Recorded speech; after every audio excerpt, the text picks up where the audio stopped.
Never give up on you. 8. Someone came to rob me of my wife. If I still don't make a move, then I be giving you bastards extra thoughts. Smirking very dangerously, a cone of ominous energy now surrounds the demon lord in readiness for combat. I remember you were exactly like this as well. Back then you would do anything for her, even if it means acting as a beggar, in order to win some pity points. I didn't pay you any heed because I thought that with my bond with her, our long-standing relationship of someone who grew up together, would be enough to stop her from going to anyone else. Letting his word pause there, a mild fluctuation of emotion finally takes hold in Chewy God's voice. But in the end, she chose you. Honestly, I envied you in the past. You were able to let go of your pride for her, abandon your dignity, and even forsake the world for her. If I could have done the same, then maybe she wouldn't have given you the chance at all.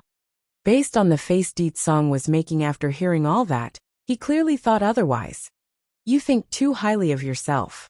She is my wife. Even if I have to exhaust my everything, I would have won her over regardless of what you did. Despite the mockery, Chewy God didn't pay it any heed, and instead continued to speak on his own. Then why are you hurting her? You went so far back then, even willing to forsake the world. So why did you chase her away now? In the ears of this demon lord, that interrogating tone only sounded hilarious. You got no right to question me. What I did or didn't do is none of your concern, nor is wife's business as well.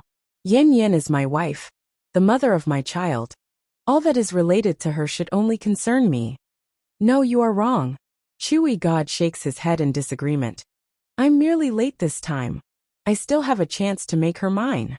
That instantly infuriated Deet Song. In light of that irritable comment right there, more than enough to make him explode already, he somehow managed to suppress the urge to clobber the bastard in front of himself. His urgency to seek out Bai Yin apparently triumphant that jealous heart. Is that what you think? Clicking his tongue like he's holding the other side in contempt. Too bad for you. I won't give you that opportunity to steal my wife. Not in the past like you claim, and mostly importantly not now. This time around it was Chewy God who showed a face. Why is he not attacking? According to his usual demeanor, Deet Song should have attacked me by now. I will deal with you once I find my wife. Until then you just wait. A flicker of killing intent promptly beams out of those eyes, and answered the expectation in the other side's mind. Done and without anything more to be said, Deet Song moved swiftly and flew towards the general direction of Fairy City. He may not know the exact location of where his wife and child went, however.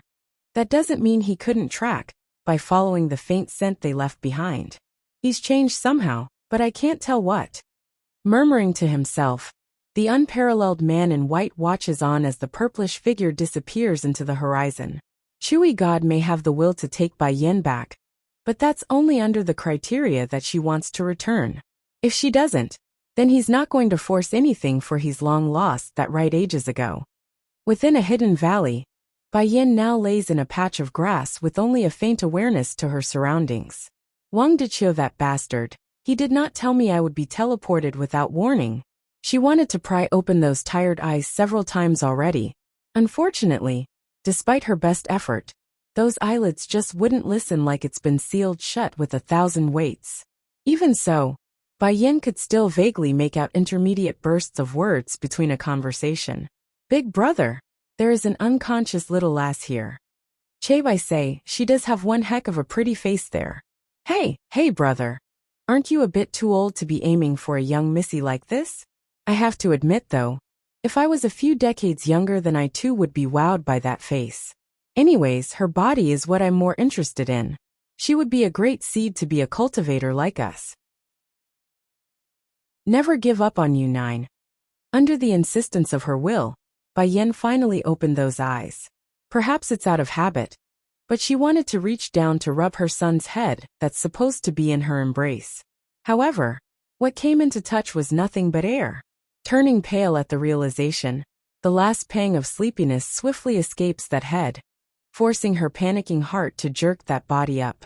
Looking around, there's no sign of her son at all. Hello little lady, are you awake now? Just as Bai Yin was scanning left and right for Bai Xiaqin's whereabout, That's when her ears picked up the elderly voice from the front.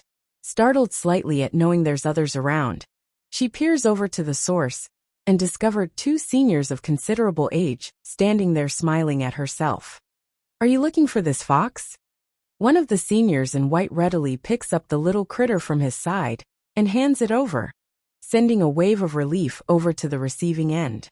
Bai Yin didn't hesitate at all.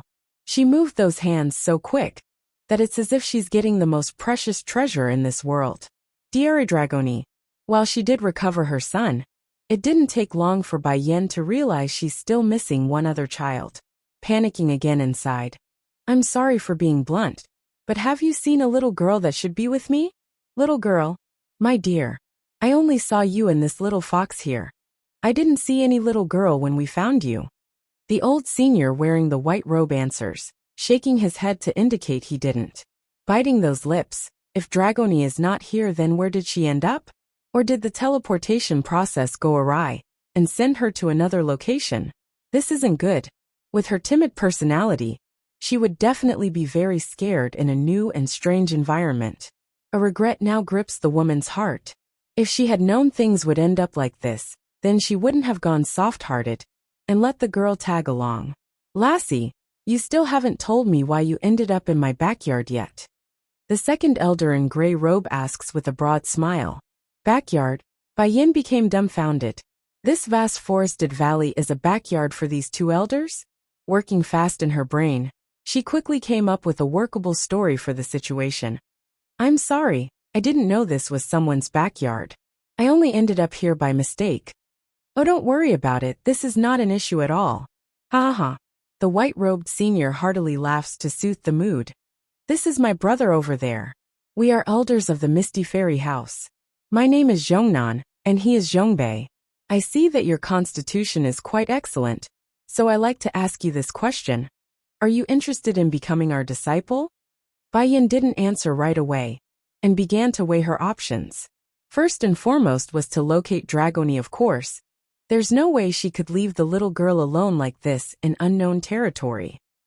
But what's the best way to do that left a lot of room for debate. Smiling now, her eyes wandered over to the two seniors. "All right, I'm willing to become your disciple. I've already got 3 shifas anyway. Adding another 2 won't hurt at this rate. It's just a little more extra work caring for them." However, her expression promptly turned stern. "My daughter is missing right now. Can I bother both shifas to help me find her?" "Haha." Zhongnan older genuinely laughs with joy in that voice. "As long as you recognize us as your Shifu, then anything is fine. I say, Lassie, I've already checked your body earlier. Your bone structure is absolutely amazing according to my examination. At most in another 20 years, and you will reach the king rank, a level comparable to our own." "Checked my body? Examined my bone structure?" The woman's complexion was darker than the bottom of a burnt pot at this moment. This old fart actually touched my body while I was unconscious. If he wasn't so old, I would have called him a leech, a pervert. And 20 years to break through into the king rank? Didn't I already go way past that, and into the monarch rank not so long ago? "Oh right, what strength is your cultivation at?" "I've checked earlier, but I couldn't get a good sense of your current level at all." Zhongnan's brow wrinkled into a knot over the strangeness. This girl is full of mystery. Never give up on you 10. But as the old saying goes, wealth always lies in danger. This lassie's constitution is so strong, she will inevitably become the youngest king rank individual within the fairy Misty House. Ho-ho, or maybe even a monarch rank. Bai Yin rubs her nosy shyly at the beaming gazes coming her way. "I just reached the earth rank." There's no way she could bring herself to explain that she's already at the monarch rank. Otherwise these two fellas would definitely blast her out in the next second. "Earth rank?" Zhongbei younger frowns and got angry. "Who was your former Shifu? How did he train you? To think you are only at the earth rank with your body structure. Don't worry. As long as you follow our tutelage, then you will surely break into the sky rank in no time." When hearing this, Bai Yin could only silently apologize to her 3 silly shifus back at the Holy Land. This sort of pitfall could only be shouldered by them this time. While on the other side, The older brother Zhongnan was very pleased by his younger brother's reaction. All smiles in his face. Little girl, we still haven't gotten your name yet. Mind telling us, since you've recognized us at your shifus? It's Bai Yin, and he is Bai Xiachen.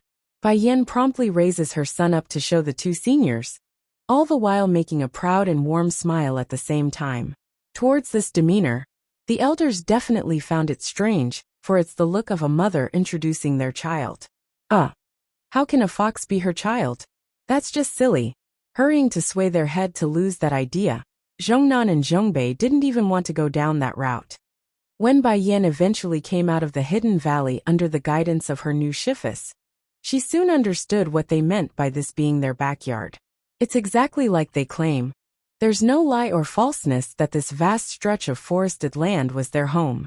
Fortunately, there are other ways to reach this valley, otherwise Bai Yin would have trouble explaining how she managed to get in without rousing suspicion. And since her arrival at the Misty Fairy House, the two elders have kept their promise in searching for Dragoni. As for Bai Yin herself, she on the other hand was being forced to train day and night, while under the scrutinizing eyes of them both. In the end, this poor woman could only hold back her urge to go out and do as they say. It's too obvious if she starts running around so early. Of course, when talking about training, Bai Yin wasn't really improving her cultivation. For an earth-rank cultivator, the amount of energy fluctuation in the air was minuscule at best in comparison to her own level. That's why she could only pretend by sucking in a small amount into her body. Now that leaves the poor baby fox who's been bored out of his mind. After a few days of this, Bai Xiachen's finally had it, and started moping to his mother on this day. You want to go out to play? Bai Yin arches her brow and asked. The little fox hurriedly nodded, for being bored to death wasn't out of the question at this point. Son, you must be patient for a while longer. Once I locate the blood vine, then I can restore you to your former self. Sighing helplessly, Bai Yin also felt frustrated at her current predicament. According to Chewy God's information, the blood vine was considered a treasure to the Misty Fairy House. If she wants to get her hands on the herb, then the best course of action would be to win over the two seniors' trust. Hanging that head in disappointment, the little fox promptly pulled those ears down like a dejected child. If he was still in his human form, it would definitely be the look of a puppy-eyed crying boy. But Bai Yin suddenly made a mischievous smile. Today, your two grandchefs are out for a trip. We can take this chance to go out and look for Dragoni. How about that? The news immediately brought delight to her son's face. Raising that head, Bai Xiachen now shined with sparkles in those eyes. Fake Goddess 1. Within a luxurious mansion, a loud beast-like roar rocks suddenly rocks the place, sending everyone inside into a state of urgency. Chief, the young lord's condition is acting up again. Among the crowd of people gathered presently here was an old man wearing a linen-colored robe. I suggest we go seek out Bai Changfeng, the leader of the medicine sect. Perhaps he would have a cure for the young lord's condition. The one called Chief and current lord of the Misty Fairy only wrinkled his temple, before eventually issuing out a sigh of frustration. I've already went to him not long after his birthday. Sadly, after I listed all the symptoms of my son to him, I was told he couldn't do anything to help, and didn't know of any cure. An uproar promptly burst out among the crowd. If Bai Changfeng couldn't do it, then who else in this world could? It can't be. The young lord is going to have to spend the rest of his life like this? However, Bai Changfeng did leave me a message. The chief of the Misty Fairy House allows his high-standing gaze to loom over the group, signaling he's quite serious in what he's about to say next. A sickness of the heart must be cured using the cause. I remember my son Yin Feng met a girl after leaving home back then. Pity. Fate likes to toy with the males of the Misty Fairy House. Because we are unable to choose our own marriages here, I could only task some of you to bring him back. After that, Yin Feng has been in this state ever since. Now, according to the instructions I got, as long as we find that woman, then the demon in Yin Feng's heart will unravel. The chief's hand had clutched into a tight ball by then. Elder Muzhin, you were one of the main people I sent out that year to bring back my son. Do you know where that woman went or who she is? The female known as Elder Muzhin was a woman who maintained her appearance very well. In fact, due to that young-looking face, it's very hard to detect the traces of aging there, if not for the long strands of white hair exposing her true seniority. One could easily mistake her for a fair maiden like all the rest. Slightly lowering those eyes to hide the flicker of darkness in there, the female elder stepped forward and spoke. Reporting to Chief, that woman is not worthy of being a member of our fairy Misty House. If she does come, then she would surely stir up a wave of trouble for everyone. Why is that the case? The Chief's expression turned heavy and grim. Back then, years ago, when his son got into a fling with the unknown girl, he himself couldn't leave due to a certain matter at hand. Therefore, whether it be the girl's face or her family background, he knew nothing aside from words of mouth. Now to be informed of this unfortunate news by Muzhin, the idea that emerged in his head just now was again strained. But if Yufeng can be healed and return to his old self, what does it matter? Likely able to see the hesitant and struggling indecision within the chief, the objective female elder promptly sneered in a shady manner. Chief, that girl is nothing more than a daughter of an average family. If not for that face, she could never have seduced the young lord. Yunfeng wouldn't be such a superficial person. The chief's face now grew ugly at having his son being called out for being superficial. I refuse to believe my son is a bastard who only knows how to take in one's look. Of course that's not the case, Chief. That woman isn't only born proficient in seducing the opposite sex. She's also highly skilled with musical instruments and understands how to string men along. Hence the reason for the young lord's fall for her. Muzhin's heart immediately grew venomous and could be heard in the undertone of that voice. Furthermore, the girl isn't a chaste woman either. When I went to retrieve the young lord that year, I personally saw her hooking up with multiple males. The chief's heart promptly sank at the last bit. It's one thing to be born ordinary, but to think she would be like that as well.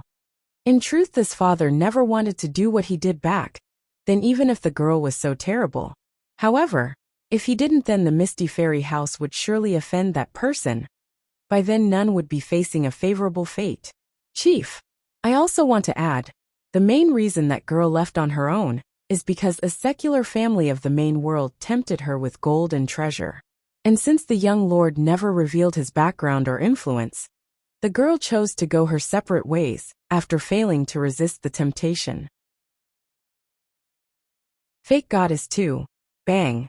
The chief slams his fist against the nearest table and allowed the burning flame in his eyes to seethe forward. How dare she abandon my son for a mere mundane? Under that violent appearance of their lord, the audiences were all too scared to utter a single word in protest. However, there was one individual who didn't falter in fear, and that's Elder Muzhin. The woman was secretly snickering inside over her own success. Want to let that woman enter the Misty Fairy House? Quit dreaming. I've killed that girl years ago, so how can she ever show herself again? Forget it. The chief tiredly closes his eyes in acceptance. Leaning against the chair he found behind himself. I want to rest. All of you retreat for now until my summoning. Yes, Chief. Arching their fists, the crowd promptly left for the outside. Throughout the whole process, both Zhongnan and Zhongbei brothers were keeping to themselves on the sideline without uttering anything. They knew under such circumstances their opinions are going to be ignored regardless of what they said. As such, the attendance today was nothing more than for show. Now that it's done and over with, it's normal for the two to leave and return to their home where their new disciple should be waiting. Wu Wei, Chief. Just as everyone has finished departing this place, leaving only the lonely father in this luxurious mansion, that's when an impressive-looking woman waltzed in through the door. In comparison to Elder Muzhin, who kept up a fine appearance despite the old age, this newcomer in the light blue dress could only be considered a true beauty. How come you came? The chief hurried to greet his wife after hearing her voice. Didn't I say I will handle Yunfeng's matter? Handle? Jun Tian, you wife. Only sneered in return after hearing that.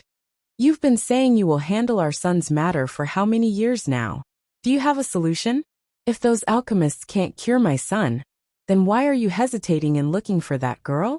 But Muzhin I don't care what she says or what she claims about that girl. I only know I want to save my son from his current state.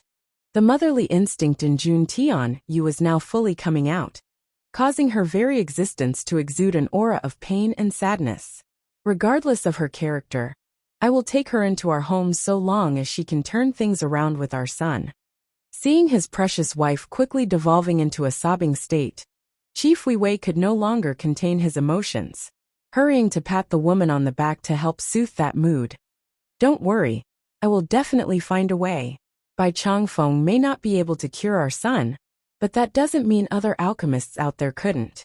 I'm sure there are others who could. Fine. Jun Tian-yu suddenly stared straight into her husband's eye and said, I will give you 3 months. In that time, if you can't do something about our son's condition, or find an alchemist who could cure him, then I'm leaving on my own in search of that girl. 3 months. Now it was Chief Wu Wei's turn to make a frown. He only said those stuff in order to get his wife to stop crying. Who could have guessed the smart woman would use it against himself like so? Oh my goodness. Where am I supposed to find an alchemist who could rival Bai Changfeng of the medicine sect? But then a flash of light sparked within the man's eye like he just remembered something. I remember now. Wife. Bai Changfeng mentioned High Granddaughter is also an alchemist, and a very good one at that. Maybe she can cure Yunfang's illness. I went there before after the man's birthday, but sadly my timing was off and the girl was gone already. Really? Then what are you waiting for? Hurry and send some of our people out to search for that girl. The mother's face now glistened with hope.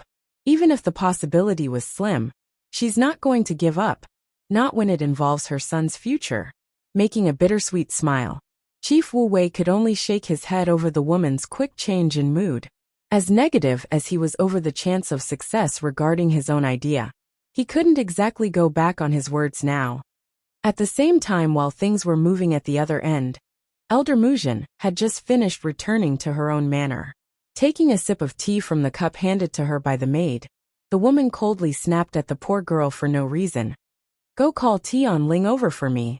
Yes, Elder. The maid swiftly retreated, too afraid to meet eyes with the mistress of the house. Not long after, a senior old man quickly walked over and respectfully arched his fist. Greetings, Elder. Did you summon me? Fake Goddess 3. Tian Ling. Did things go as I instructed back then? Is the woman really dead? Muzhin slightly narrows her eye as she asked the man. Please be assured, Elder. I've done exactly as you instructed. Not only is she seriously injured while I confronted her, she also fell off the cliff during the final moment. There's no way she could have survived from that height. That's good to hear. Heaving a long sigh of relief, the woman turned cheeky like she's done something to be proud of. And to think the chief would want to bring such a girl into our misty fairy house. Based on what can someone like that join our ranks? Moreover, the young lord is the one fancied by the goddess. A spark promptly flashed within the Tian Ling's eye at the mention. Elder, it's been many years since then. I'm sure the goddess has long given up on the young lord. Why don't you? Outrageous. The woman snapped, roaring out at the implication of those words. I am an elder of the young master. How dare you imply I would have ulterior motives against him? Those words must never be mentioned again. It's true this elderly old woman has fanciful ideas about Yunfeng, young lord. However, that's something she could never bring to the surface. Forget about the chief or his wife. Even the other elders in the Misty Fairy House would gun for her life if they ever learn of this. But logic has never been a strong point when it came to the female sex, especially regarding the affairs of love. This Muzhin understand everything, from how much of a taboo her interests are, to the need to keep her emotions in check. Nevertheless, the grudge of not being able to show or win the man's heart, just because she's older by a whole generation, still nudges at her inner heart. You retreat first. Remember, one can freely eat to their heart's content, but words can never be spoken without forethought. Clenching her fist over the warning, Elder Muzhin hides the flicker of killing intent swimming through her eye. Tian Ling knows too much about me. I must remove him before anything leaks now that the chief is becoming increasingly more wary of the past event. No one must know what I did. At the same time, over in the celestial realm, a group of young men and women was currently holding a gathering. Of course, What good would a party be if there's no maids around to service them? Though most of the service ladies are hardly worthy to be called beauties, they are perfectly adequate to be called dainty in their appearance. However, there was one wearing a green maid dress, who did stand out among the crowd with her superb smile. "Sir, allow me to pour the tea for you." In order to show herself, the woman wearing the green dress went ahead to ready the teapot. Unfortunately for the lady though, perhaps it's just bad luck or carelessness, a droplet of the fluid inside the pot ended up spilling over during the process and landed on the young man's hand. Hiss! Without surprise, the young man promptly slapped the woman's face after being tinged, causing the unsuspecting female to jerk backwards in painful fright. "Useless thing, you can't even pour tea properly. Scram, I don't want to see you around here." The young man roars. "Yes sir, right away." The woman in green hurries to do as told, all the while trying hard to keep those tears from trickling down. But then as soon as she's walked out the door, that's when her true character showed itself. No longer innocent or sad. There's only a cold, stern look. These bastards, only knowing how to bully us who have no status in the celestial realm. No matter, I may be a lowly maid here in the realm of gods, but in the world below, I am the supreme being. Smirking proudly now. It's been a while since I went down there. Guess it's time I made a visit to accept their worship. The ability to transfer her avatar into the human world was something this maid accidentally came across. Aside from the bosses in the celestial realm, it's likely only she knows the method to transverse between worlds. That's why she would go from time to harass the mortals. It gives her a sense of existence and a way to comfort that injured heart. To think, the one whom the members of the Misty Fairy House treated as a deity all these years would turn out to be nothing more than a maid. If they ever learn of this truth, what would they think? Fake Goddess 4. At this time the members of the Misty Fairy House are currently gathered in wait by the altar, their eyes filled with worshipping light as they waited. Suddenly, a beam of green light materializes from above and descends to the ground, revealing the fairy-like woman in green. "Greetings to the goddess. Aside from June Tianyu mother, who did not come to pay her worship, everyone else has now taken to their knees in a squatting position. MMM. The fairy in green makes a faint nod in return before arching her inspecting brow. "I've come today with only one goal in mind. Has Yin Feng recovered yet? If so, I want to take him away with me this time." This. Chief Wu Wei grew hesitant and didn't answer for a while. "Yin Feng hasn't recovered yet. Please goddess, have mercy on him." "What do you mean by have mercy?" The woman in green grew furious and snapped back. "Are you implying my kind act of taking him with me is an evil deed? This is an act of goodwill from my part, do you hear me? Or are you deliberately trying to hide him from my eyes by pretending he's unwell?" "Humph, I've recently heard Yin Feng was in a relationship with some woman out there. Is that true?" Shocked by the last comment, Chief Wu Wei didn't know where the goddess got that information from, and was now starting to show a pang of panic in his demeanor. "I don't know what kind of magic she used to seduce Yin Feng, but know this, a mere mortal can never compare to a goddess." The maid continues to put on a facade of a high-standing deity, despite being a lowly servant herself. "Goddess," Chief Wu Wei was now openly frowning. "In all the years you've come to us, we've been nothing but respectful out of you being a goddess. However, Yin Feng is my son, can't you spare him?" When recalling about the horrid state his son was in due to this so-called goddess, this father would immediately get riled up inside. "If not for this woman, then my son would never have turned into his current miserable state." Impudence. The maid glares fire over the implied offense. "Nothing but ants. How dare you bunch resist me? I, a goddess, is doing all of you a favor by merely being in your presence. Even those lord deities in the celestial realm must bow down to me when meeting me. And what are you?" Despite the bead of sweat coming off of Chief Wu Wei's forehead, the man didn't waver and refused to give in. "Do you know about the great war between demons and gods a millennium ago?" The maid suddenly starts yapping on with her mouth, and brought up a story of old. "The demon and god war happened only because of a single woman. She's the mistress of the 4 great sacred beasts, and I am that very woman. Now do you all get it? Whether it be the demon realm or celestial realm, all must surrender under my feet. As for you all, Humph, nothing but lowly existences that can't even be worthy to lick my feet. Perhaps it's due to her own arrogance and assumption that none from the celestial realm would descend upon the mortal world. Plus the demon realm has been sealed off for ages already. Therefore she had no reason to believe her lies would be found even if she exaggerated things to unrealistic level. Sure enough, the hearts of those present were all shaken by the proclamation. They didn't dare to doubt the woman's word at all, and just wholeheartedly believed the story. But I had no interest in any of them from the start. It's they who kept entangling around me. Now be grateful that I'm interested in Yin Feng. Otherwise none of you could even kneel before me. If one's nose were to suddenly grow longer over every lie they made, then this deceitful maid would surely have a nose longer than any being in existence. However, I'm a kind-hearted goddess, so I will give you all a second chance. In half a month, that's my limit. Afterwards I will return again for him.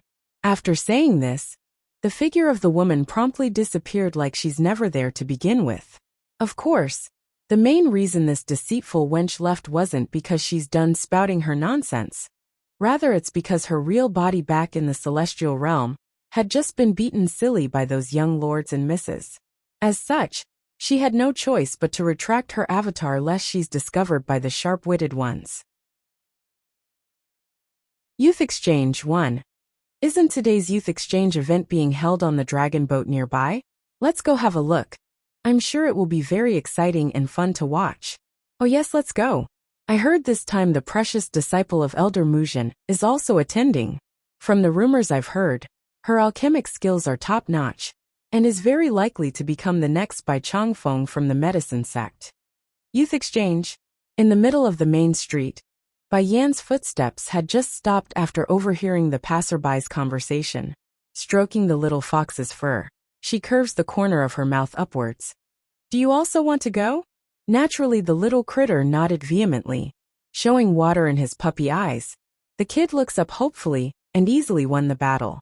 Alright, we will go take a look then. Perhaps Dragoni would like such events too, and we could find her there.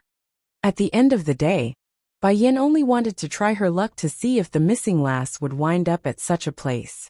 If she's going to aimlessly wander the streets, then it's better to try at a big event, where plenty are gathered at once.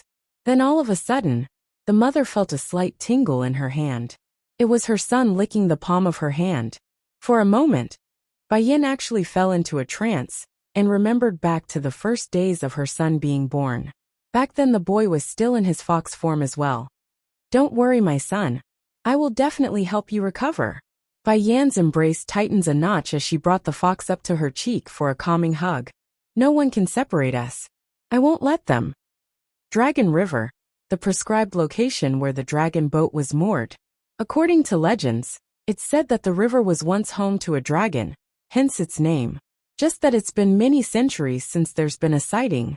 At the moment, 2 guards were busy inspecting the visitors with careful scrutiny as the guests boarded the luxurious-looking river boat.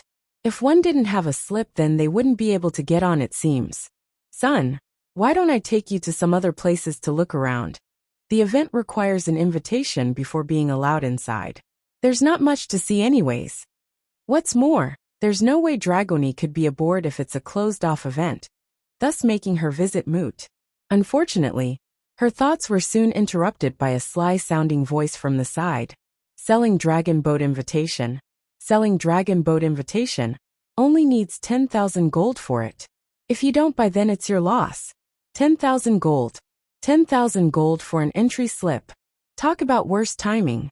Going dark in her face, Bai Yan turns to the owner of that voice, where a sly-looking fatty was holding several invitations in the air with his sloppy hand.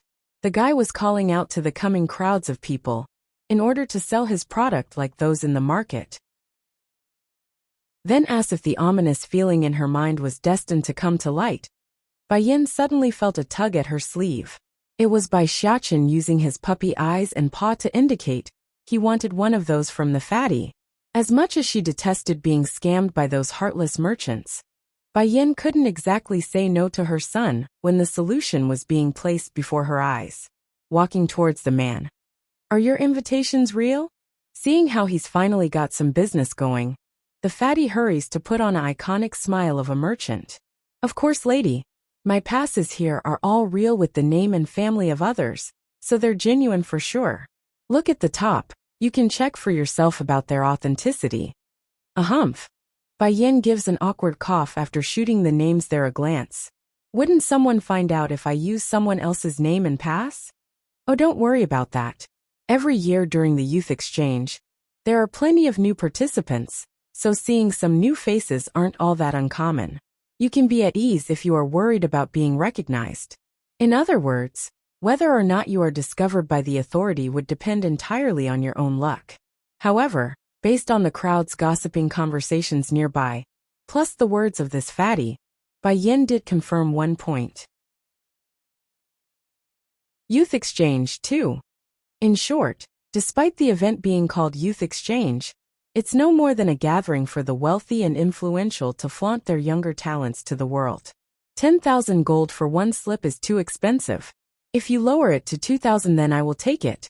The fatty nearly cried at the outrageous proposal. Sister, can I call you sister? I need 5,000 just to source these invite slips. If I sell them to you for 2,000 each then I'm making a loss on every sale. Although 5,000 wasn't a small number by any means, nevertheless, this was the annual youth exchange. He only needs a couple of wealthy young masters, who didn't get an invite to make back the original cost. Afterwards, everything else would be pure profit. Seeing Bai Yin did not give him a clear answer yet, the fatty knew he must sweeten the deal. Gritting his teeth. 8,000, that's as low as I'm willing to go. No answer still. While the fatty wanted to pour some more persuading words right then and there, it appears the time of their dealing must come to an end, because the sound of their voices had caught on to the authorities in charge. Jumping into a panic upon seeing the two guards walking their way, the fatty hurried to dump one of his products onto Bai Yan's hand and said, 6,000, 6,000 and it's yours. Understand she's not going to get a better deal at this point. Bai Yin decides it's best to stop bullying this fatty. Taking out 6 bank notes, she hands it over without problem, and immediately hid among the crowd. Thankfully the deal went smoothly, because in the next second the two guards had arrived at their spot, after breaking through the crowded venue. Damn that fatty, he sure knows how to run. One of the guards grumpily states his displeasure. Forget it, the guy runs faster than a rabbit. Oh yes, I remember there was a girl who was trading with that bastard. Where did she go? Looking around to scan for signs of the mentioned female, the other guard quickly wrinkles his brow after not finding anyone remotely close to the figure he saw earlier. It wouldn't be so hard if he had gotten a good look at Bai Yan's face, sadly. He only caught a glimpse of her back and nothing more. Meanwhile, in a less crowded corner of an alleyway, Bai Yin was in the middle of disguising herself with a facial veil from the storage bag. This wasn't the mainland after all. It doesn't hurt to be on the careful side. After doing all this, the following procedure to enter the dragon boat went as smoothly as one could imagine. No question, no examination, just a simple glance at the invite slip before being let through the boarding plank. Quick look, Miss Mulung is coming. Oh my! The one standing with her is the second son of the chief, Sun Huan. Coming down from the stairs leading up to the second floor was an exquisite-looking girl that wore a deep blue dress. Her looks were definitely extraordinary, clear and haughty in the eyes. The level of arrogance she portrayed were just right. Neither too high nor too low. Just the perfect level to allow the males to have some fanciful thoughts, while not daring to try anything perverted. It's just that, after seeing the man coming behind her, the only reaction left for the crowds were gasps and astonishment.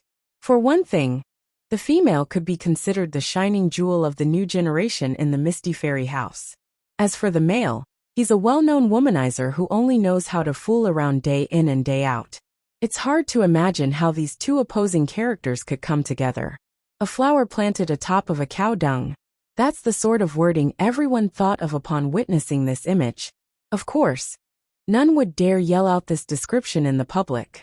They're not crazy enough to bash on the chief's second son, no matter how much of a dastardly man he was. Youth Exchange 3. Miss Mulung, I have some questions with alchemy I would like to ask you. Mind helping me with the solution? A young man scampers over to the lady's side and looked on with expectant eyes. When the others saw how the youngster was able to brave the pressure and go on over like so, it's normal for them to be annoyed. However, it also gave them courage to join the fray. In no time at all, this Mu Lung has become surrounded by excited individuals of various backgrounds. Miss Mu Lung, your alchemic skills are truly admirable. Forget about being first within the Misty Fairy House. You should be first even among the medicine sect and Holy Land. Isn't that right? When I left a couple of days ago to take a short travel in the outside world, I actually heard the medicine sect's leader saying he's found his long-lost granddaughter. It's said the girl is more capable than her own grandfather in the art of alchemy, but I say it's nothing more than bluffs and air. How can that person be more skilled than Miss Mu Lung? Faced with the worshipping looks and flattering compliments of the crowd, this lady actually managed to keep her ego in check. That's something not everyone could do, especially under such circumstances. This goes to show the level of maturity and intellect this girl has, which was clearly above the rest of her peers. I'm sorry, everyone. Mu Lung scans the crowd around herself and spoke in an apologetic tone. Today is the youth exchange, so I can only answer a couple of questions. I fear any more than that would be beyond the time frame allowed in today's event. Also, words of degrading matters like today mustn't be spoken again in public. I hope everyone can remember my advice. The relationship between the Misty Fairy House and the medicine sect has never been the best to begin with. This could be seen in the disputes that's constantly occurring between the disciples of both powers. Now, if word were to be spread of her name in such manner, then it could only cause trouble for herself. Look at that. Miss Mu Lung's alchemic skill is not only high, she's also not an arrogant woman like the one from the medicine sect. What a wondrous woman who cares for others. Thoughts like these were running rampant among the naive youngsters. It's simply too easy to sway a mind that's not fully matured or experienced the harshness of the world. Meanwhile, at one corner of the boat, Bai Yin was listening in on everything with her brows arched. It can't be right. I still got hit when lying on the floor? What's this all about? I'm just attending some random event, and things still ended up on my head. Understanding his mother's woe, the little fox licks the back of her hand in a soothing gesture. With that done, the faithful son then shifts his gaze over to Mu Lung. Just that instead of the warmth look he shows to Bai Yin, the boy's eye gradually turned into a bloodthirsty red like his old man's when irked. The lecherous man standing next to the shining girl didn't care for all the attention. He's used to this sort of fan craze in his life, even if it was the negative version. Instead, he's now focused on Bai Yin, who's standing in the corner. What's wrong? Mu Lung asks, her brow furrowing after noticing the oddity. Did something happen? It's nothing. That said, the womanizer known as Sun Huan then retracted his gaze before being caught. For some strange reason, he's getting a familiar vibe from the unknown woman, wearing that veil like he's seen her somewhere. I must be imagining things. Although Mu Lung didn't raise a comment over this, she did, however, turn her head over to the same direction as her partner. Almost immediately, her forehead had wrinkled into a knot before eventually loosening them again with a smile on that face. It's getting late, everyone. Let's go inside first. During the exchange, I'm sorry, but I will have to limit it to 10 questions. The crowd got quiet and turned to their seats as instructed. Thankfully, the dragon boat was a huge vessel and could accommodate this many. Otherwise, some poor saps would have to standing during the entire occasion. Miss Mu Lung, I have a question to ask you. Youth Exchange 4. A young maiden had taken off from her seat to be the first to ask a question. Though Mu Lung's answer was nothing but a half-heeded attempt, it's nevertheless still good enough in the eyes of these youngsters, who listened intently to those words. In their eyes, even if the advice resulted in failure, or doesn't hold substantive help to themselves, it's still coming from the number genius of the younger generation. Just that fact alone was enough to sway them to believe the high-standing lady. Of course, not everyone would react the same way. Bai Yan's heard everything from her location, including the answers to the rest of the questions, and her only response was a shake of her head in disappointment. Among the 8 questions answered thus far, Muling managed to answer 5 of them correctly. However, due to the lady's lack of insight, her answer ended making the question more complicated than it should be when easier explanations could be had. As for the remaining 3 that came out of her mouth, they're bound to result in failure when those people go back to try the method mentioned today. But it's not her business and ways, so Bai Yin didn't want to get involved. Sadly, as the old saying goes, trouble comes knocking even if you don't look for it. Due to Sun Huan's extra attention from earlier, Mu Lung herself had also taken extra care to pay a closer look at Bai Yin whenever she could. So, when the woman unintentionally shook her head in disappointment after hearing the 8th answer, it immediately fell into the eyes of the shining girl on the stage. Pausing in her speech, "You there, why are you shaking your head after my answering? Could it be, miss, are you disagreeing with my findings? If so, please enlighten us here today. I'm a very open person, and is fine with criticism." In actual fact, Mu Lung does hold a lot of confidence in her own knowledge regarding matters of alchemy. Therefore, this was her form of retaliating against the mockery of others. Well, mockery in her eyes anyways. For a moment, everyone's eyes were now focused on the indicated woman, who's wearing the facial veil. "Which family are you from? How can you be so rude? It's not every day a famed alchemist is willing to answer our dilemmas. If you are here, then you should just quietly listen. Why shake your head?" That's right. Mu Lung is the #1 person in the Misty Fairy House, so her advices couldn't be wrong. Even if you envy her, you should still try to hide it, and not make your thoughts so obvious. Otherwise you will just be left behind, and tossed overboard, you know. Everyone's clearly disgruntled by Bai Yan's interruption, so their gazes are now cold and angry like the fault lies entirely on her. Seriously? I just got hit for the 2nd time even though I'm lying down. Pausing in her fingers that's caressing the little fox, Bai Yin curves the corner of her mouth into a smirk. "#1 person?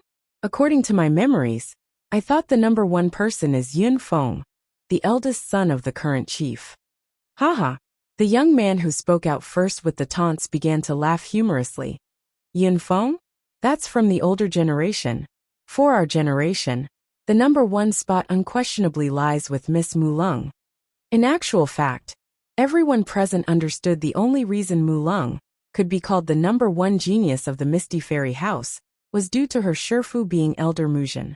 Coupled this fact with the lack of a 3rd-generational heir thus far, it's normal for everyone to recognize this lady as the strongest contender right now.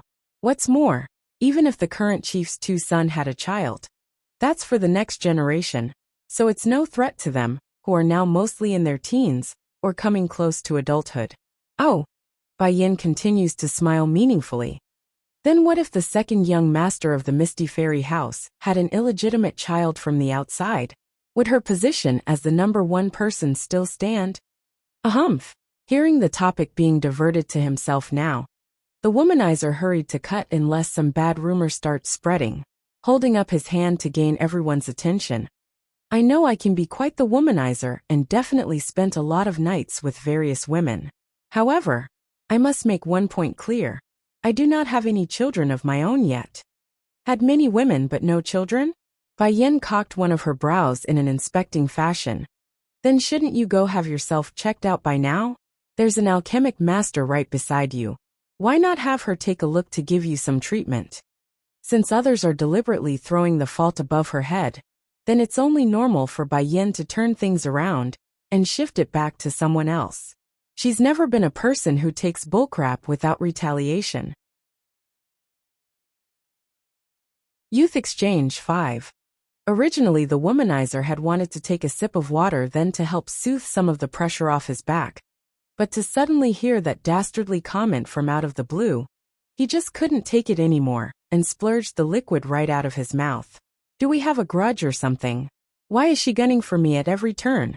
The man eyes the veiled woman with a blaming look.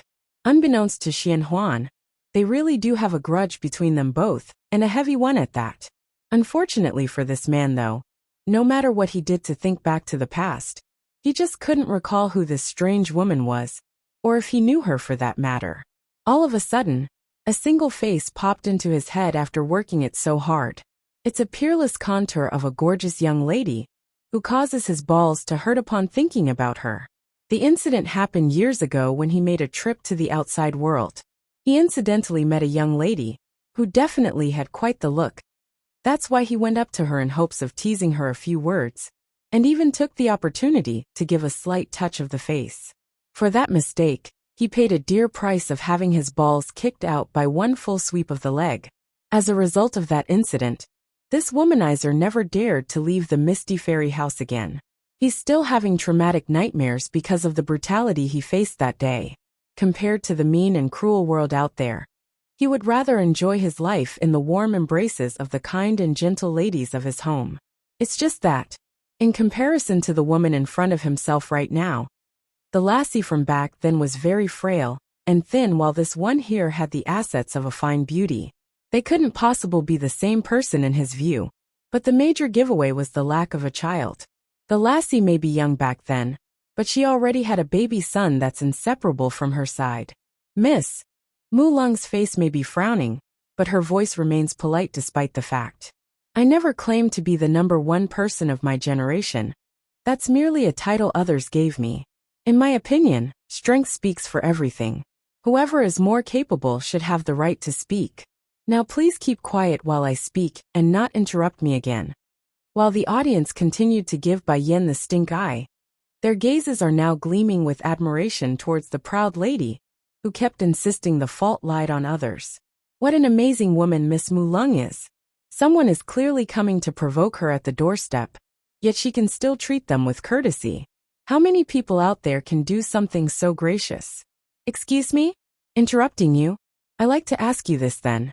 Allowing her body to lean backwards against the chair in a lazy manner, Bai Yan's attitude grew sharper. Did I speak out just now? Cold in her tone, Mulung unwilling answers. You didn't. Then did I make any noises? No, you didn't. If I didn't speak out or make a noise, then why are you able to claim I'm bothering you? Or are you implying that I can't even move my own body while attending the youth exchange? Now Mulung's complexion had turned sour and ugly. She honestly couldn't give a retort to that lest she makes herself out to be a villain. Thankfully she didn't need to give a retort.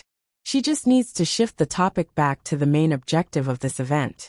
Miss, since you are here today, then it must mean you are also an alchemist. There's still a question left to be answered. Why don't you enlighten everyone with your knowledge then, Grinning now, the high-standing lady believes she's now back on the offensive. Sorry, I have no interest in answering your questions, I only like to do them.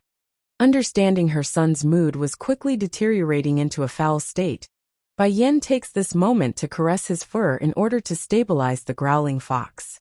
However, turning to confront the provoking party, my fees are usually quite high. I fear none of you would be able to afford it. She's already masked her face with the veil.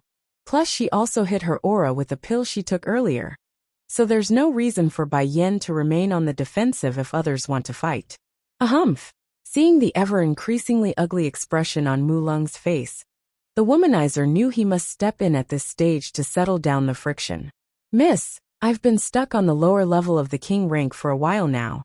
Would you be so generous as to help me in making a breakthrough with your skills? If you succeed, I can offer you a generous reward in return. I am an alchemist, not a person who guides you through a breakthrough. Bai Yan's retort was quite blunt and rude. As an alchemist, you should be able to refine some sort of medicine to help one's cultivation. Am I right? Let's do this then. If you can help me make a breakthrough, then I will give you a 10,000-year-old blood ginseng. How about that? I am not interested in that blood ginseng. 10,000-year-old blood ginseng? There's already 3 back at the medicine sect. More than enough for me to squander when needed. In comparison, the Tri-Reaching Soul Dan pill is far more valuable. Youth Exchange 6. But I can treat other diseases like your kidney deficiency, for example. Blurting out the water in his mouth for the second time.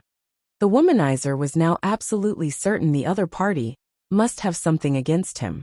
Otherwise, why else would she keep doing this over and over again? If you don't want me to treat it, then forget what I said. Bai Yen shrugs and shifted her attention to a certain lady that's been hiding among the crowd. This female didn't really stand out by any means, just a quiet average-looking miss who didn't speak a word since the beginning of the event. However, one thing did catch Bai Yan's attention, and that's this person didn't show any fluctuation of spiritual energy around her body. Smiling and intrigued. "Miss, are you unable to cultivate?" Likely able to understand the question was being directed at herself, the young lady in question only sent a glance over to Voice's direction before turning back to Mulung's way. There's almost no light in her eyes, like the topic brought on some sort of great traumatic scar. And it's true, there's a story behind that reaction. "Hey man, isn't that the young miss from the Mirage family?" A member of the crowd asks his friend. "Yes, that's her all right. What a shame she is. As the daughter of one of the 4 major families in the Misty Fairy House, she should have been a shining jewel among our age. Too bad she's born deficient and couldn't cultivate. Fortunately, her other talents in alchemy are able to make up for that fact. Otherwise she'd be facing a fate far worse than a servant at her home." Don't tell me. Is this woman intending to help cure the young miss from the Mirage family? Oh, this is getting ridiculous.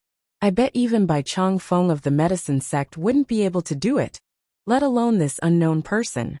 Compared to the cynicism of the crowd, the womanizer on the other hand was now getting very interested. Standing up, his peachy eyes now glowed with intrigue. "Lady, mind explaining to us how you intend to treat this girl with your alchemy?" Bai Yan just shook her head and said, "There's no reason to bring a knife out to kill a chicken. I do not need to make any pill with my alchemy. What's more, refining a Dan pill for this occasion would be too expensive and time-consuming. Therefore, she never intended to do anything so laborious from the beginning." Mu Lung's smile now got frosty and intimidating after hearing those arrogant words. "Oh, then please wow us with your ability then, Mississippi. It would be a real eye-opener to witness someone curing a patient without using any pill or medicine. If this woman wants to shame herself, then why should I stop her? She can go ahead and try. Have Sister Huan Yin be able to cultivate? Huh. You come and help me." Bai Yin didn't care for the high-standing woman's provoking words. Instead, she now turns to Sun Huan, who readily came over to offer his aid. "What do you need me to help with?" Her problem is that her meridians are blocked, resulting in unbearable pain when trying to cultivate. "I want you to infuse your spiritual energy into her body to unclog the veins under my guidance." "I don't think this would work." Rubbing his head, the womanizer holds his doubt. "I know the old relics up there have already tried to help Huan Yin using this method before, but it was all useless because the effects were unsubstantial." The explanation there instantly brought on a wave of laughter among the onlookers. Is she thinking herself a miracle healer or something? Talk about having no self-awareness. Ignoring those ignorant comments, Bai Yin continues. "You just need to do as I say, the rest I will complete on my own." Rubbing his nose at the persistence, the womanizer shrugs and figured he's not going to lose anything. "All right, I will help you this time under one condition. What do I get out of this?" Youth Exchange 7. "What benefits do you want?" "Why not this then? You take off that veil, and let me have a look at your face, how about that?" A flash sparkles within Sun Huan's eye as he states his wish. He really wants to know what kind of face hides behind that cover. "I am afraid I can't do that, but I can cure your kidney deficiency though." Making a faint smirk in return, Bai Yin refutes the request and counters with her own snarky proposal. Twitching in the corner of his mouth, the womanizer has got to hand it to this woman. Can she stop aiming at my kidney for once? In order to not let her go on, he quickly sucks in a deep breath and accepts the deal. "All right, I will help you." After saying that, he slowly came before the patient that's known as Huan Yin. Placing his hand on the girl's backhand, he does as instructed and pushes his own energy inside. The pain was sharp and fierce.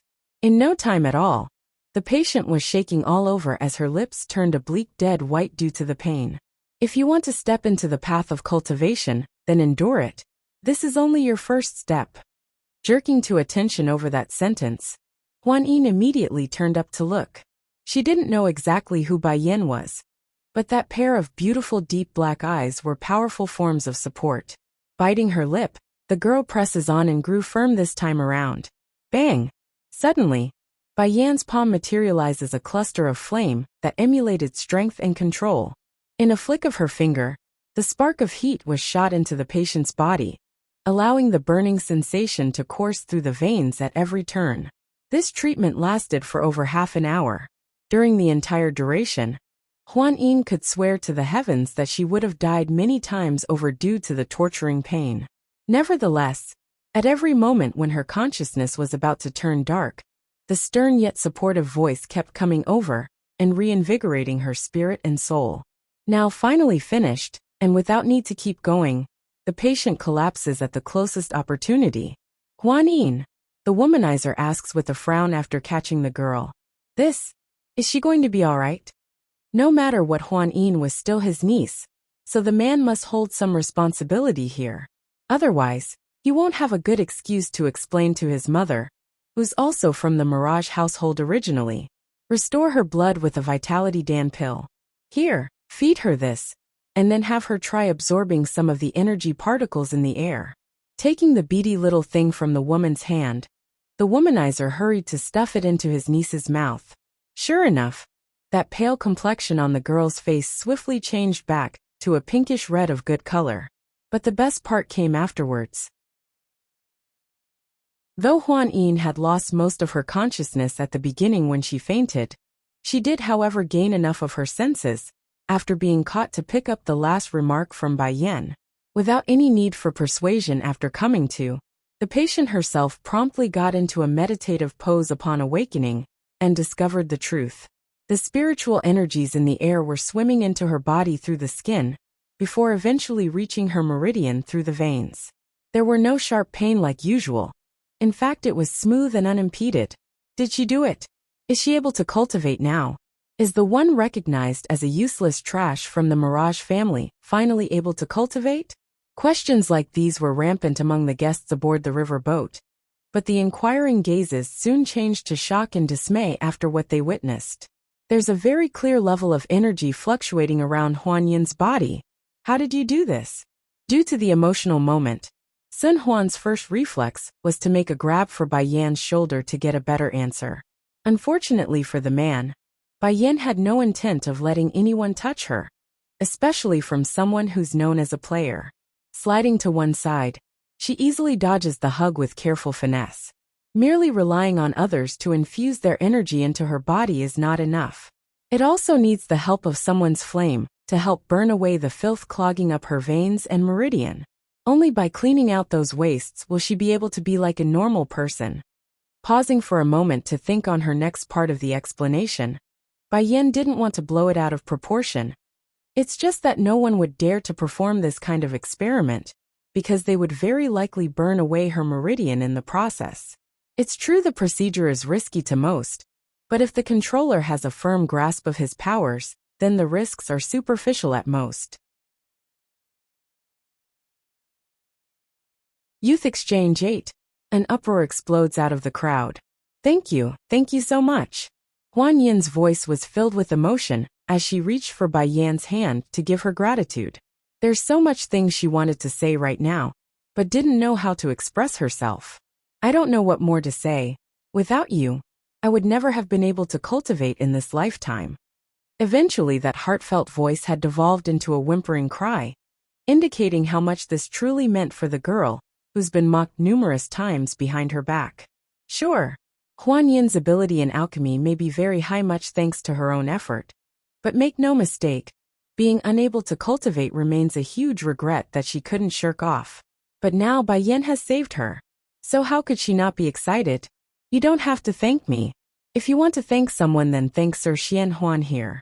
It's he who used a blood ginseng to save you. At first the womanizer still didn't process what she meant by that due to the suddenness of the claim, but that soon changed to an exploding jump into the air. Hey, when did I promise to give you the ginseng? Just now. She smiles like a fox in return. I promised you a blood ginseng, only if you could help me make a breakthrough. You didn't do that, so why should I give you it? Rubbing her chin like she's musing the logic in that. A blood ginseng is too cheap for me to help you make a breakthrough. However, it's more than enough to help Miss Huan Yin here. For someone who claims to be a friend of all women, Aren't you being a bit petty? Grinding his teeth at being put in the spotlight. The womanizer never thought he'd be taken advantage of like this. Not after spending the last 20 years having his way in life. Fine, I can give you the ginseng if you like, but you must let me have a look at your face. Without giving any time for the other side to refuse, Sun Huan wanted to take the chance to jump the gun. Unfortunately for this man though, Bai Yan has never been one to let her guards down, especially in some public event filled with strangers. Cold to the glare, she eyes that hand like she's going to chop it off if it inches another step closer. Try and you can lose that hand. Flinching right at the last second, the womanizer normally wouldn't fear any threat from the opposite. After all, he wouldn't be a womanizer if he couldn't handle a few threats from the opposite sex. However, Bai Yan's threatening gaze just rubbed him the wrong way, like there's something creepy to it. Fine, fine, fine. I won't look if you won't let me. Geez, scared baby-eye to death there. Retracting his hand to pat his own chest, the man looks like he's still not quite back to normal due to the sudden fright. Now it's Bai Yan's turn to feel creeped out, getting goosebumps all over. She didn't expect something so corny and hair-raising to come out of someone so old. At least don't act like a child when you're one of the oldest here. Against the picture of the two fluttering around her opponent's side, the high-standing woman who started all of this didn't look so good. In particular was the fact that her pursuer had just pretty much ditched her for this nobody. Sure, she doesn't like the guy to begin with, but that doesn't mean it's alright to let others take what's supposed to be hers. Then just as Mu Lung was ready to open that mouth in order to attract attention, a loud rocking suddenly shook the boat and cut her off. What happened? Why do I feel like something is hitting the boat from underneath? A random person from the crowd exclaims. Don't scare me. What could be in the water? It must be your illusion. Another man voices his fear, and looked like he's about to faint. The rocking and swaying only got worse and worse, following every second to the point where those on shore could now visibly see the distress. Everyone's starting to panic, and hurried to spread away as a result, afraid they might get caught up in the mess somehow.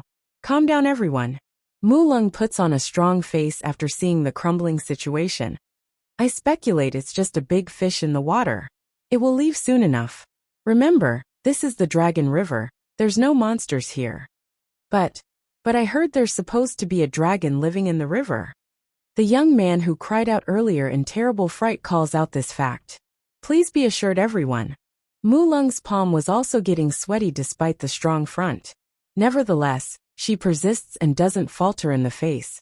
I've been here for many years already. Never once have I seen a dragon. If there is one though, be at ease. I would love to tame such a wondrous creature as my own pet. She's a good person, one. It's unsure if it's the reassuring words there, or just her confidence under the stressful situation. But's definitely helping in calming everyone down. That's right. With Miss Mu Lung by our side, there's no problem. Everyone can stop worrying. There's no way the creature that's rocking the boat is a dragon. If anything, it's probably just some dumb fish who didn't know its place. Various murmurs have started to grow stronger, until it eventually formed a wave of support. Taking this opportunity to ride the tide, the high-standing woman points her attention to Bai Yan's party again. Sister Huan Yin, hurry and come to me. If you stay by my side, then I can protect you. As for the womanizer, although he's a self-centered individual who only likes to play with women, Mu Lung has no illusion about the man's strength. A king rank at the age of 30, was in every right a powerhouse, who's only second to his older brother Yunfeng. Definitely a target to win over when trouble's around the corner. Huan Yi naturally refused the offer by shaking her head profusely. She's not so ungrateful as to abandon her savior, so she's clinging hard onto Bai Yan's hand right now. If so, then I can't do anything about that anymore. Those who wish to follow me should come to my side now. If anything happens in a bit, I will use all my power to protect them from whatever happens. Putting on a helpless face, the high-standing woman makes it sound like she's their own savior and option. And sure enough, everyone moved to her side like cattle being herded into a pen. Only by being beside her did they feel any sense of security. After seeing the choices of these people, Mu Lung's lip had inexplicably curled into an open grin as she confronted the man to join her. Brother Sun Huan, since these people were invited here by us, then it's our duty to protect them together. The miss over there isn't willing to come to me, so I can't do anything about that. However, we have a responsibility to help these who does wish for our help. Even in the face of the second young lord of the Misty Fairy House, the woman's air still carried a level of arrogance, like she's just as superior. So what if he's a king rank? I'm only 26 this year, so it's just a matter of time before I exceed him. I bet I can even become a monarch rank in just a few years at this rate. The womanizer didn't answer right away as expected. Instead, he's now shooting his supposed partner for the event a glance before shifting it back to Bai Yan's body. Those eyes were peachy when landing on the latter. You alone should be enough to protect those around you. I will stay and keep this lady company since she is still a guest after all. The river boat was mainly divided into 2 compartments here. Since Mu Lung wanted to play the dividing faction card now of all times, it has come into a situation where 2 underlying parties made up the entirety of the guest list. And since the compartments were closed off by a wall, it would be difficult to lend a hand when one side faces trouble. Against the open opposition and refusal to do as she wished, the high-standing woman immediately took this as a form of insult to her ego. Clenching that fist, she was just ready to say some more swaying words when the boat got rocked again by some sort of impact. Now things were becoming increasingly distressful to the point where the crowds have started to lose their balance. Look out! Suddenly, the womanizer noticed a huge tail that's covered in scales shooting into the cabin to make a grab for a person. Hold it! Mu Ling actually grew furious and snapped after seeing a monster appearing. This was tantamount to being slapped in the face, because she did proclaim there couldn't possibly be a monster in the river. Perhaps aware of the oncoming attack from the third party, the creature swimming underneath the water actually surfaced its head to reveal its true face. There are 2 horns on the head, with scaly skin that glistened under the sunlight. This creature looked downright ferocious with its sharp canine teeth baring at the impudent wench. Dear Dragon.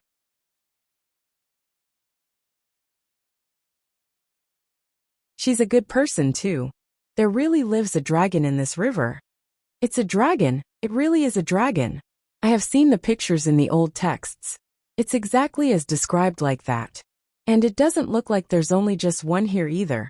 The banging is still happening beneath the boat. But we have Miss Mu Lung here. There's no need to fear everyone. She will keep her promise and protect us. While various remarks were being thrown in the air, the high-standing woman herself didn't feel so high and mighty now. The promises she made earlier were no more than boastful bluffs. There's no way she could take on a real living dragon with her meager skills. Save me. Someone please save me. The one being swept away by the dragon tail screamed for help. In her moment of panic, the girl's first instinct was to seek the assistance of Mu Lung, because she's the one who stood out the most, and was at the forefront of the deck. Unfortunately for the desperate victim, her supposed savior didn't move an inch, only standing there without action like a hesitant bat. This reaction didn't go unnoticed by the girl herself, of course, which gradually caused the flailing and crying to quiet down due to despair. The victim may not want to die or be kidnapped away by some unknown serpent, but she's not so dunt in the head to not realize Mu Lung had no requirement to save herself. After all, they're not family or friend, merely guests of the same event. Eventually someone did make a move though.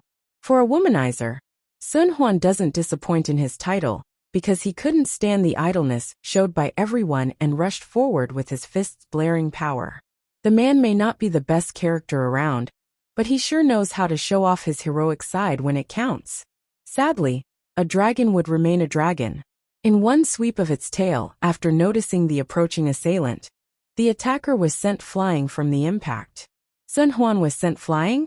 But he's a lower-level king-rank cultivator. If he can't do anything, then who else is going to stop them? Numerous gasps and hisses could be heard from the onlookers who were too afraid to do anything, both from ashore and on the boat. Scram male, I only want girls. The dragon doesn't even flinch, and showed a disdainful glare at the womanizer before diving straight into the river. Meanwhile, at the same time, The dragon that's been banging at the boat from beneath the water was also done with its deed. There's now a big hole in the side, allowing the river water to gush into the lower cabins. Ah! The cold water poured into Huan Yin's mouth, after she was suddenly caught by another tail that came sweeping in through the hole. She wanted to struggle and break free. Unfortunately, her strength was nowhere being strong enough to resist as the lack of oxygen quickly left her sight blurring away. Am I going to die today? It was so hard for me to be able to cultivate too, but now, I'm going to die. Frustration and sadness plagued that pitiful smile as she closed those eyes in acceptance. But fate has kindness. Just as she's about to hit rock bottom, a hand suddenly reached out and grabbed her by the wrist. Before Huan Yin knew it, air, fresh and powerful air filled her lungs, refreshing her already muddled consciousness with life again. I didn't die? In that moment of her life, the girl could not believe her luck. She had already given up and stopped struggling underneath, but now her face was above water and gazing up at the sky. Then all of a sudden, a bolt of electricity zapped her brain upon remembering what had happened, and the hand who helped herself. Before Huan Yin could ask those around where her savior was, the other girl who was also dragged into the water was thrown into the air and landed back on deck like herself. By this point the deck of the boat had been filled with people. They're all making apologetic looks as they watched the bottomless river. Regaining some strength after collecting herself, Huan Yin hurries to search around. What happened just now? Who saved me? The faces coming back were very complicated. In the end it was the womanizer who decides to explain the details. It was the girl who cured you earlier. Up till now none had even bothered to ask the lady her name, so Yun Huan, womanizer, couldn't even state Bai Yan's name. What? The soaked girl anxiously grabbed onto the man's arm and scanned the area. But where is she? I don't see her.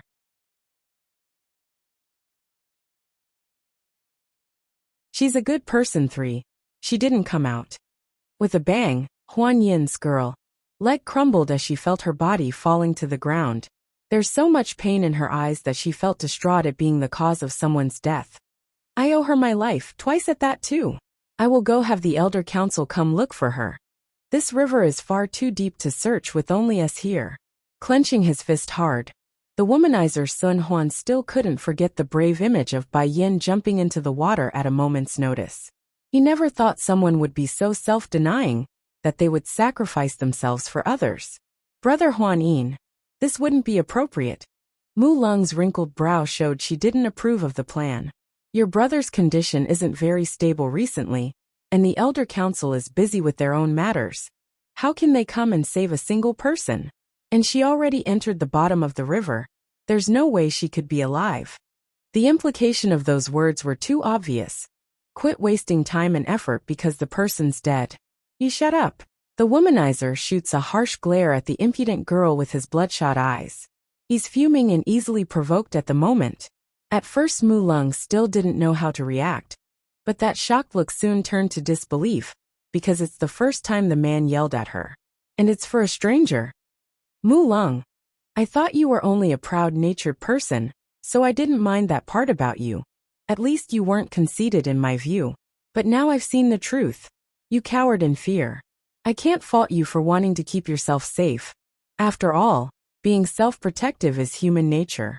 What I can't accept is you lying to these people who believed in you. If you weren't going to protect them, then why did you promise what you did? Mu Lung's complexion had turned pale at the accusation. She didn't know how to respond to the man's interrogation. Oh Mu Lung, I'm such a fool. To think I had wanted to pursue a woman like you. You're not a proud woman at all. You're nothing but a self-centered fake, who knows nothing of kindness and promise. Trembling in the corner of her lips at the last part, the woman wanted to defend herself. Unfortunately for her, she didn't even get to chip in a single word before the conversation was cut off by the first girl, who got swept into the water. I saw it clearly. The one who saved me is the lady from before. She's a kind person. To think she would go so far for strangers like us. That whimpering voice was crystal clear, so pretty much everyone on deck could hear her. Guilt could be seen across the board in everyone's eye right now. They didn't forget their ridiculing words from earlier despite having no reason to do so. Sir Sun Huan, if the elders aren't willing to take action, then I'm willing to send my family's elites to come help in the search. Me too. We can't sit back and watch when someone like that is in need of help. Meanwhile, all of this was occurring above water. Bai Yin, on the other hand, was busy confronting the two big lizards, who caused this whole mess to begin with. In truth, she could have released her son to deal with them, using the bloodline pressure at the start. In that case, none of this mess would have occurred. However, this was after all not the mainland. If she leaked her son's identity, then it wouldn't be good, and might even bring danger along their way. So here they are, out of sight, and without anyone to pry into their business. Imagine the two dragons discovering the one they dragged away weren't some pretty damsel in distress. Rather, it's a ferocious beast that carried an even scarier beast that could make them tremble in great fear.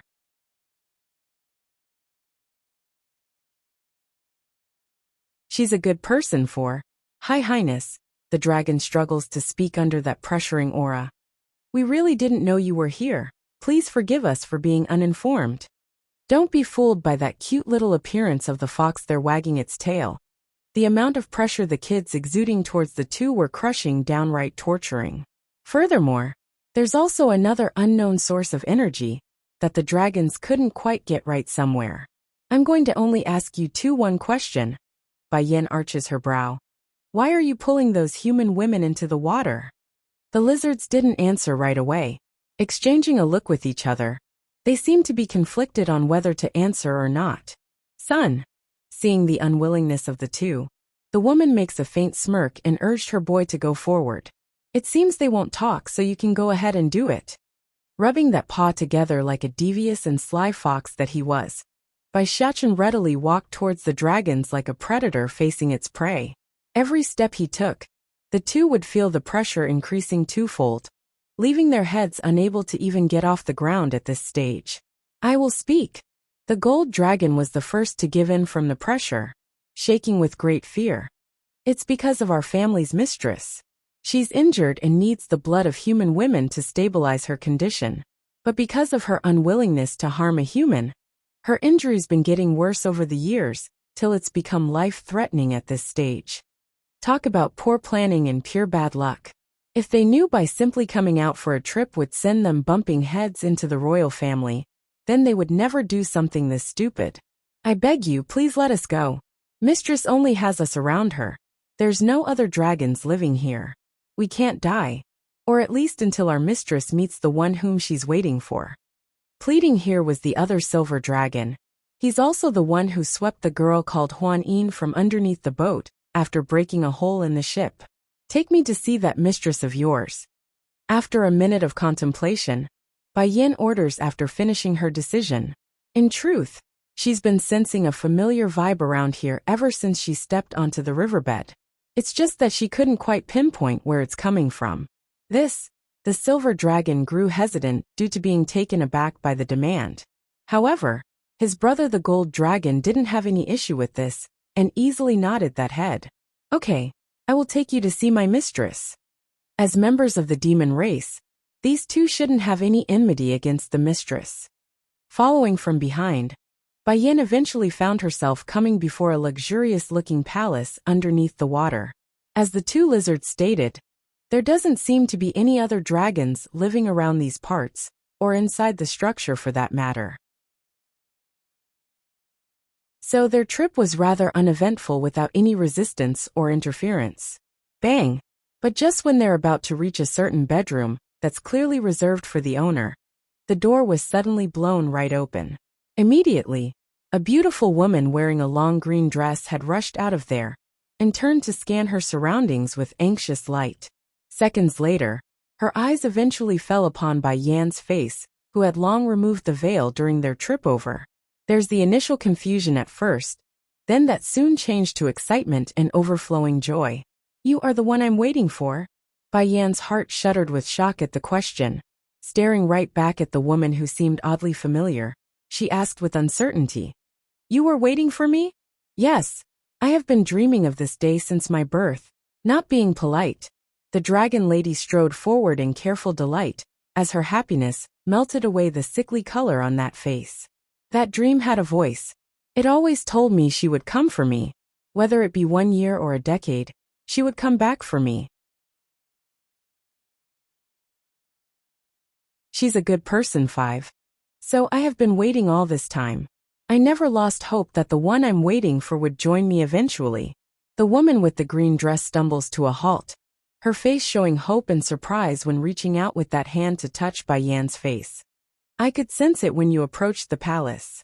You are the one, the person I've been waiting all this time in the past century. What is your name? Bai Yan's hands were slightly shaking when reaching up to meet the other side's. There's so much emotion flowing in those pupils that words are in no way enough to describe them. Xingyi, my name is Xingyi. I thought I wouldn't make it with my injuries, but now I could finally meet you. Upon thinking of how close she came to not meeting Bai Yan, a trickle of tear would come rolling down the corner of the dragoness's eye. Xingyi. Hugging the woman, Bai Yan could feel her heart pumping with pain over what she's heard. I'm here now, don't worry. From now on no one can hurt you again, because I won't let them. Xingyi has the blood of the azure dragon in her veins, so the woman's identity speaks for itself. However, Suzaku Vermilion Bird did mention azure dragon was a man. Well, a change of sex during a reincarnation couldn't be ruled out here, right? I believe in you. The woman's voice sounded very nice to the ear, like the flowing water of a mountain creek. Xingyi, let me see your body right now. Letting go of her hug, Bai Yan inserts her spiritual feelers through the skin in order to examine the dragoness. Almost immediately, her expression had turned grim. Who caused you to become like this? The current azure dragon could hardly be considered the great sacred beast that's been described in those stories. In fact, her life force was on the edge of flickering out. If Bai Yan came even a day later, it's very likely the dragoness would have died on her own. Casting that face down to the ground, Xingyi's aura turned weak and gloomy.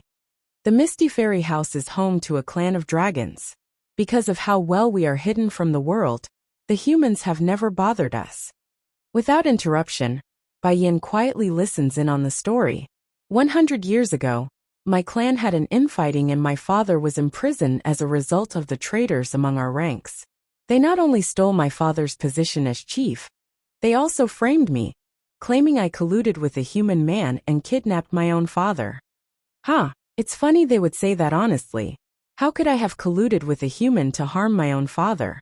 If the other clan members had just investigated a bit, then they would have known the man was merely my friend that I met on a trip. In the end, the rest of the clan members were swayed into hunting me and nearly took my life in the following pursuit. Originally, I wouldn't have lasted long after the injuries I sustained, but I just couldn't accept my fate ending like that. From birth, I've been waiting for you, so I couldn't bring myself to die like they wished. Xingyi's expression looked lifeless and sad then, knowing full well about her own condition. I'm sorry, I can't stay with you longer. At most I can only live for a few more days. As for rescuing her father and reclaiming the clan, that's nothing but a pipe dream at this point. I will find a way to heal you. Bai Yan's complexion was seething with rage. Don't give up, Xingyi. I will definitely save you. I just need to find the right ingredients. Once I do, your injuries will immediately be cured with my help. Shooting up her eyes in surprise, the dragoness's voice became emotionally excited. I can really live. Giving a heavy nod in confirmation. I won't let you die. Also, going silent for a moment, Bai Yan then rummages through her storage bag before pulling out a bottle. This here will help you keep going for another 3 months. I will use this period to gather what I need. Do not give up until I return. Yes, mistress. Overjoyed in her smile, Xingyi collects the gift with careful precision. But please don't leave yet. There's something I want to do first. Can we form a contract? She's a good person. 6. Contract? Blinking her eyes, Bai Yan was rather taken aback by the suddenness of it all. Even so, she didn't refuse after recalling back to the events which took place when she contracted little Rice back at the bedside. Closing her eyes, let's begin then. At the permission, The dragoness quickly pointed her finger over to Bai Yan's temple and allowed the stream of connection to bond together between mistress and familiar. And sure enough, the vivid scenes of the battlefield had once again emerged within the mind of the latter. This is my past life.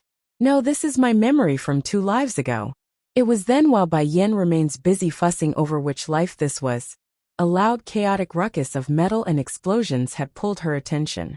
Hurrying to seek the source, Bai Yan could see there are 2 opposing forces at a standoff. Almost immediately, she could recognize one of them. It's a young man wearing a deep blue gown, with a very handsome contour of a proud general. There are a lot of similarities between this youth and Xing Yi's face, though they're different sexes though. Why do you submit to a mere human woman, when you are the great dragon general of the demon realm? Tell me where she is, and I will let you live. The enemy frowns and attempts to sway the unyielding youngster. In return to that proposed deal, a wild laugh was all that came out of the general's mouth. If none is willing to take on this daunting task in hell, then I shall do it. But before I head off into hell, I will take all of you with me first. So what if I have to go to hell after I die? If I can attack the gods themselves, then a simple place like hell is nothing to fear. Attack! The enemy forces were outraged by the youth's arrogant proclamation. In a wave of the leading man's hand, find that woman. She is likely at the brink of making a breakthrough. We must use this golden opportunity to slay her during her weakest. After the orders were given, both sides immediately charged into each other, and blood soon stained the sky and ground. Though the youth's side came out with a victory in the end, he's nevertheless severely injured with blood soaking into his gown. There are a few survivors on his end left, but they're so far and in between that it's not even worth mentioning anymore. And fate has a tendency to toy with those who are living as always. Just as the youth's about to pull up the very sword in which he's using to support himself, another blade had abruptly came down from the sky and pierced into his chest. Puff! Losing pretty much most of his motor skills after the sneak attack, the youth finally turned his head around and met the assailant's gaze. There were numerous emotions after he recognizes who it was, but most of it were disbelief and sadness. Why are you? Sadly, the final sentence there could never be completed.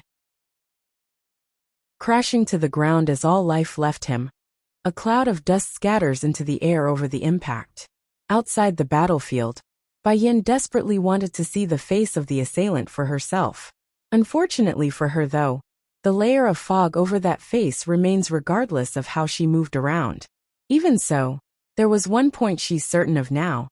The assailant must be acquainted to the youth, if he could get a hit in so easily from behind. Boom! The scene exploded and shatters into a million pieces, causing Bai Yan to return to reality and collapsing onto the cold hard floor. Tears quickly came trickling down as the wave of emotion hit her in full. Mistress, what's wrong? Xing Yi didn't understand the huge change in her mistress's demeanor, so she's starting to get worried. It's nothing. Shaking her head in return, Bai Yan didn't want to make a big deal out of this. After all, she knew the scenes from her memory were powerful images to begin with. For the sake of getting an answer, she's not going to stop. She's a good person, 7. Xing Yi, you are seriously injured now, so stay here and care for yourself until I finish refining the medicine. I will come back for you. Let Goldie and Silvery follow you then. The dragoness offers the help after a moment of silence. No, they are better suited to protect you. Besides, I already have a little guardian with me. There's no need for another 2. Bai Yan then proceeded to pat the little fox in her arms to indicate her son would be the little protector. It getting late. I should leave now. As adamant as Xing Yi was of this idea, she knew her mistress wouldn't stay forever in the Dragon River. Then let them escort you at least. She purses her lip and offered again. This time Bai Yan didn't refuse and answered with a nod. When I have time, I will come see you. Oh, the whimpering from the little fox meant that he's also of that idea, because he could come play with the new friend whenever he's bored. Goldie and Silvery were now both standing in attendance on both sides, as they prepared to leave.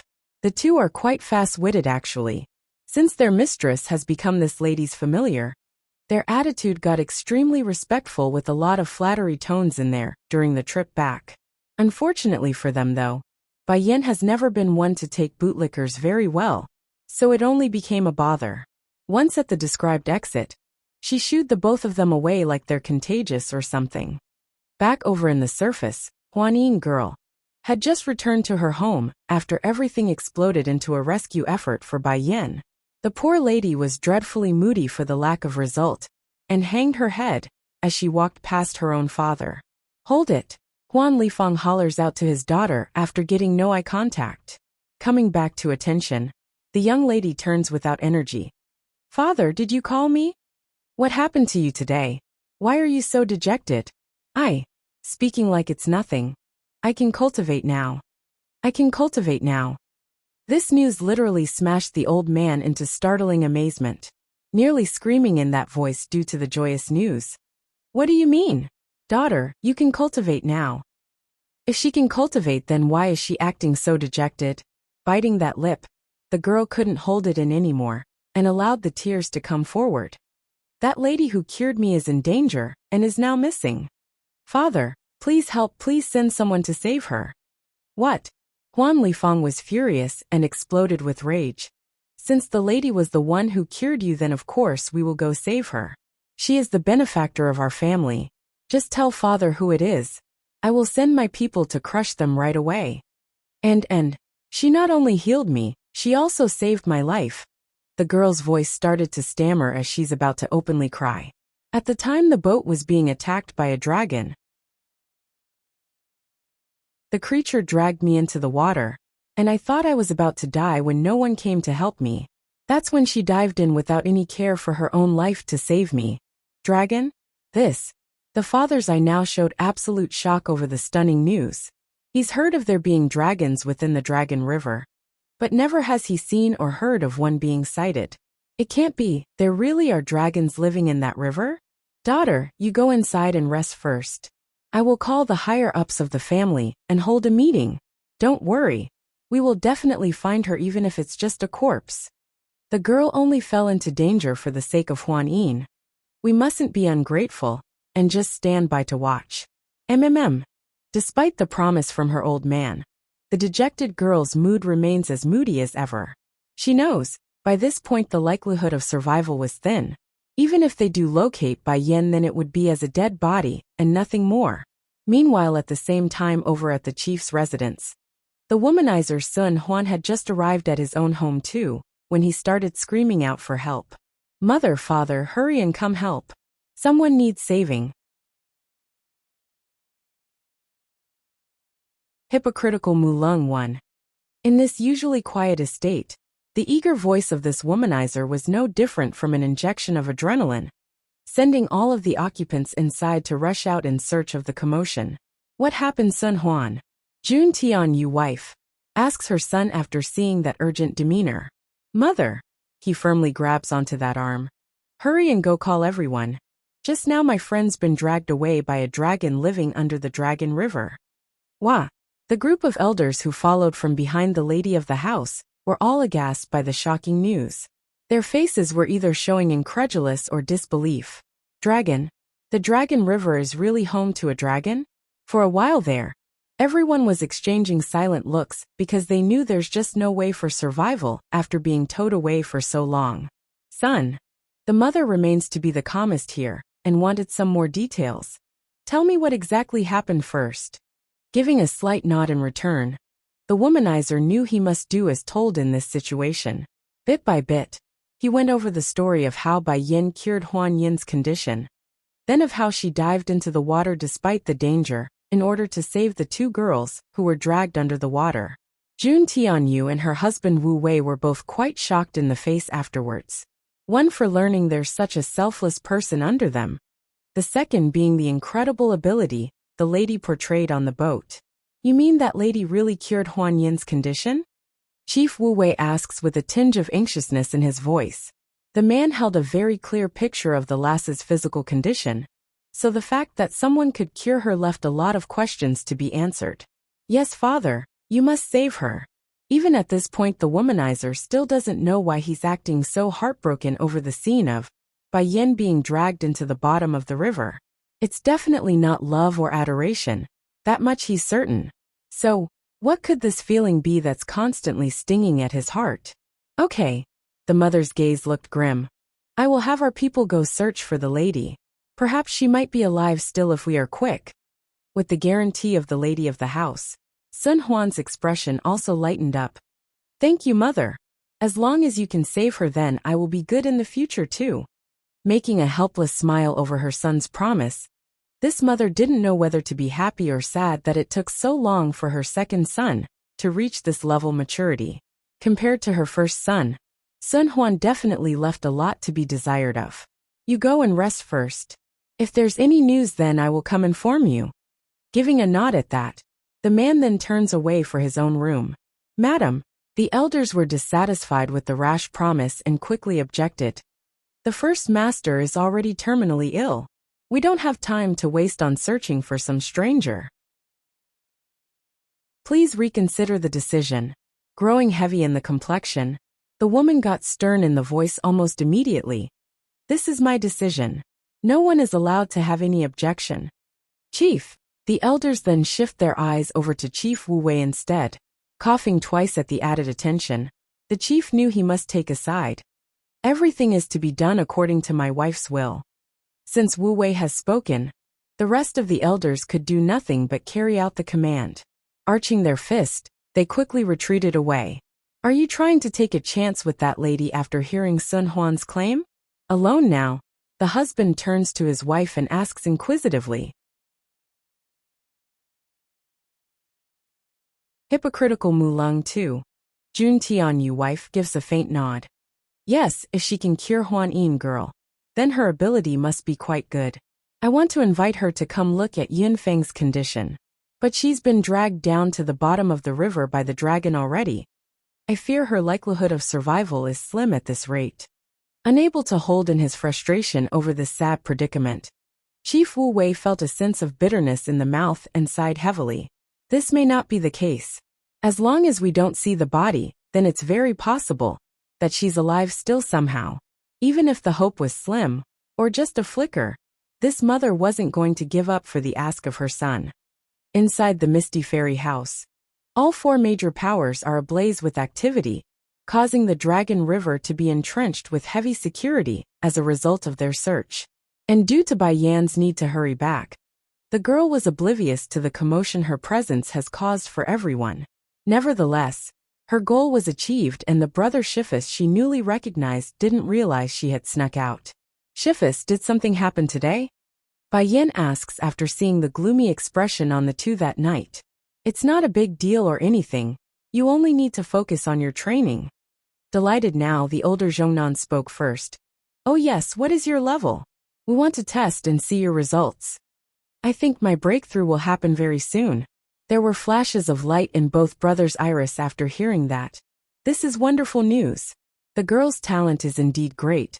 To think her breakthrough would happen so soon. A humph. The younger Zhongbei makes an embarrassed cough over his brother's lack of control, patting the woman's shoulder. Lassie, I didn't misread you at all. Your talent is by far the best we've come across in years. Aside from the young lord of our Misty Fairy house, there is only one other by the name of Mu Lung, who could be called an absolute genius like you. Pausing at this point, he seems to be contemplating on what to say next. It's a shame that you started late. Don't worry though. With our help and the pace you're going now, it's not out of expectation for you to break into the higher level of king rank before 30. Towards that claim, the little fox in Bai Yan's arm immediately made a furrowed face like he's looking down at Zhongbei. Mother is already at the monarch rank, yet he's saying king rank? Humph, that is so 3 years ago. Bai Xiachen murmurs this in the head, holding the old grandpa in contempt for the blindness. Though Zhongbei himself doesn't speak fox, he's still quite taken aback by the demeanor of that little rascal's attitude when he glanced down. Why do I feel like this baby fox looking at me funny? Disciple, Zhongnan older, suddenly remembers something and made a frown. In the coming days I don't want you going out. Why? I just heard that in the river not far from here appeared a dragon, and that someone's been hurt as a result of their attack. If you must go out, then you must bring someone with you at least. Zhongnan's tone was very serious in there. It wasn't easy for him to take in such a satisfactory disciple after so many years. So, if the dragons hurt her, then where would he complain to? Freezing in the hand, Bai-yin ended up twitching in the corner of her mouth. I understand. It seems that Goldie and Silvery caused quite the commotion today. I must remind Singy after this, so they don't butt heads during this period. Hypocritical Mulung 3. It's good that you understand. Despite sighing in relief, Zhongnan doesn't let this go lightly. I will need to send a couple of people to shadow this lassie in secret. I can't let her be harmed, because we're careless. Mu Manor. Clutching her sweaty palm as she paced back and forth between the big hall, Mulung felt extremely uncomfortable inside as she waited. But that changed as soon as her eyes fell upon the beautiful lady that walked in the door. Shifu. Smiling at her disciple, Elder Muzhin didn't hesitate to ask for why the girl's acting so strange. Are you waiting for me? Why are you looking so nervous? Yes, Shifu. Pursing that lip, Mulung drops that head before speaking. Shifu, I think I've failed in getting close to Sun Huan. The proud woman never favored someone like Sun Huan to begin with, even if he was the second in line to the position as chief in the Misty Fairy House. So why did she go and seduce that womanizer? There were several reasons, but it mainly surrounded the fact that she had a desire for power, and her Shifu instructed her to do so. Give the specifics, I want to know the details. Stern and dark, Elder Muzhin orders. Bit by bit, the story of what happened on the dragon boat was listed in clear detail. Regarding the event that afternoon, the white-haired beauty has long heard of it before returning home. Just that she didn't know her disciple had made such a huge blunder, where not only does her reputation would take a huge hit and plummet, she also lost the favor of the second young lord in the Misty Fairy House. Lunger, do you know where you went wrong? Muzhin sighs at her disciple's carelessness. It's your boasting. Even if you didn't want to save those people, you shouldn't have promised anything. With Sun Huan's personality, he will definitely be dissatisfied you after learning the truth. Getting on her knees now, the proud girl now started to weep. Shifu, please help me. I can't fall like this after working so hard. Going silent, the old beauty didn't speak for the longest time. Go to the Mirage family's place, and apologies to them. Though Huan Yin is only a relative of the chief's wife, the girl is highly favored by her aunt. In addition, Muzhin's gaze now turned sharp and fierce. You must marry Sun Huan at all cost. Now Mulung was absolutely shaking in her body after hearing her Shifu's final order. I understand. She only intended to string the man along at first, when she originally got the order to seduce the person. Now it's obvious her Shifu intends to marry her off for real this time. So, how could she accept this ending? First of all, her own talent far exceeds that womanizer, though their level still doesn't stand on the same level yet. But the age difference says it all. It's just a matter of time before she surpasses everyone. If nothing else, go back to your room for now. Muzhin waves her hand, signaling her student to leave. Yes, Shifu. Closing those eyes, the girl hides the unwillingness in there and retreated as told. Leaving the main hall, Mulung begrudgingly bypassed several of the long corridors before eventually reaching a familiar courtyard. But before she could reach the doorway for her own room, a guard had walked in from the side to make a report. Miss, I have uncovered the matters you ordered us to investigate. Well, her brow arching into a glare, she sounded cold and intimidating. Who is it? Who was that woman who stole my limelight? She is the Ho family's daughter called Ho Chui Chui, but, when I went to confront the lady, she informed us that she didn't attend the event for various reasons, and sold the invite slip to someone else. Who did she sell to? Mulung's expression was now getting hard and dangerous. We were able to locate the dealer very easily, and even managed to get a portrait of the woman, according to the description he gave. Miss, please have a look.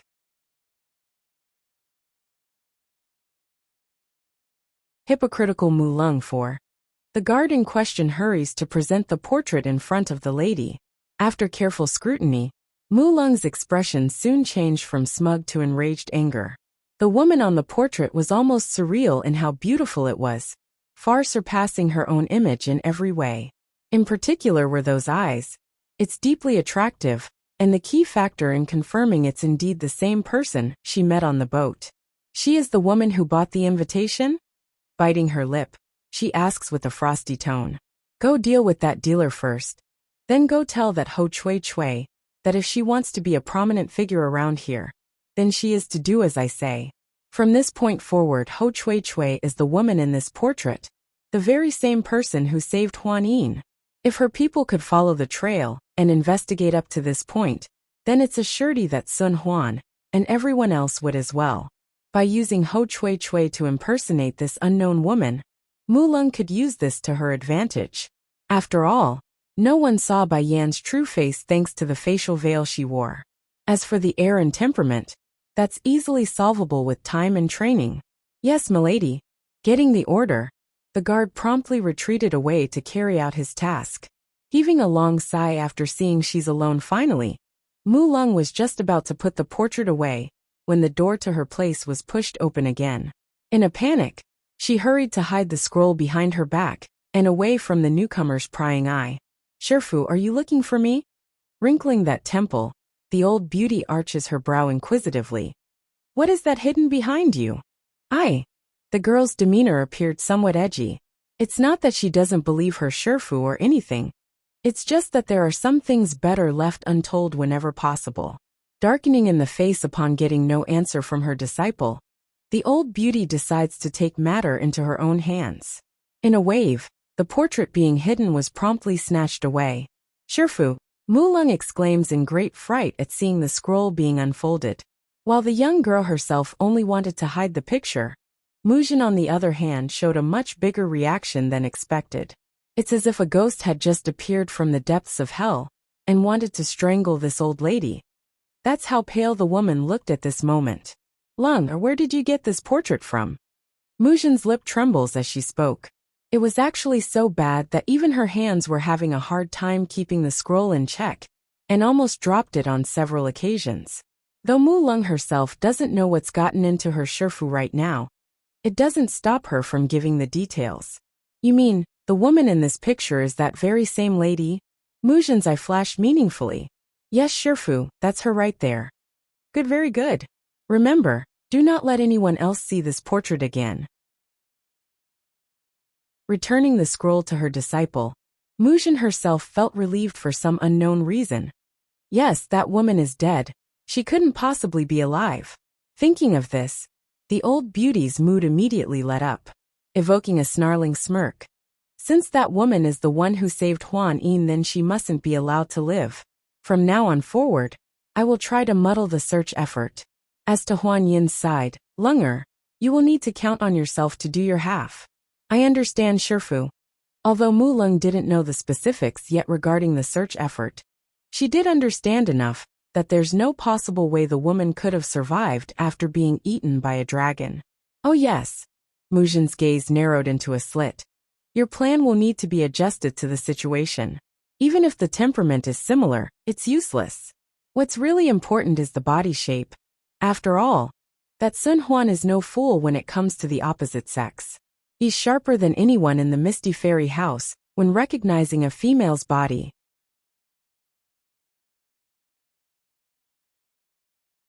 Hypocritical Mu Lung 5. Shifu, I know what to do. Glowing a frosty tint in those eyes, Mi Lung confirms she's got the idea in her demeanor. This time I will not let my plan fail. The Ho family was a small to middle-ranked household in the Misty Fairy House.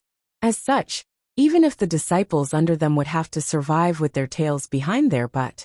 But that's all changed in the past couple of days, thanks to the people sent over by Mu Lung. Not only did Ho Chui Chui herself readily accept the proposal to impersonate Bai Yan when the idea was brought up, she also willingly joined the plan to become Huan Yin's benefactor in light of the deceit involved. It's simply too tempting, being a person of superior status. However, there's just one minor issue. She must lose that buttload of weight from her figure. Sadly, Ho Chui Chui has always been a glutton. Forcing her to go on a diet was excruciatingly painful. Therefore, it only took a few days before the girl couldn't handle the restriction anymore and secretly snuck out of her home to visit the best restaurant around. Oh ho ho.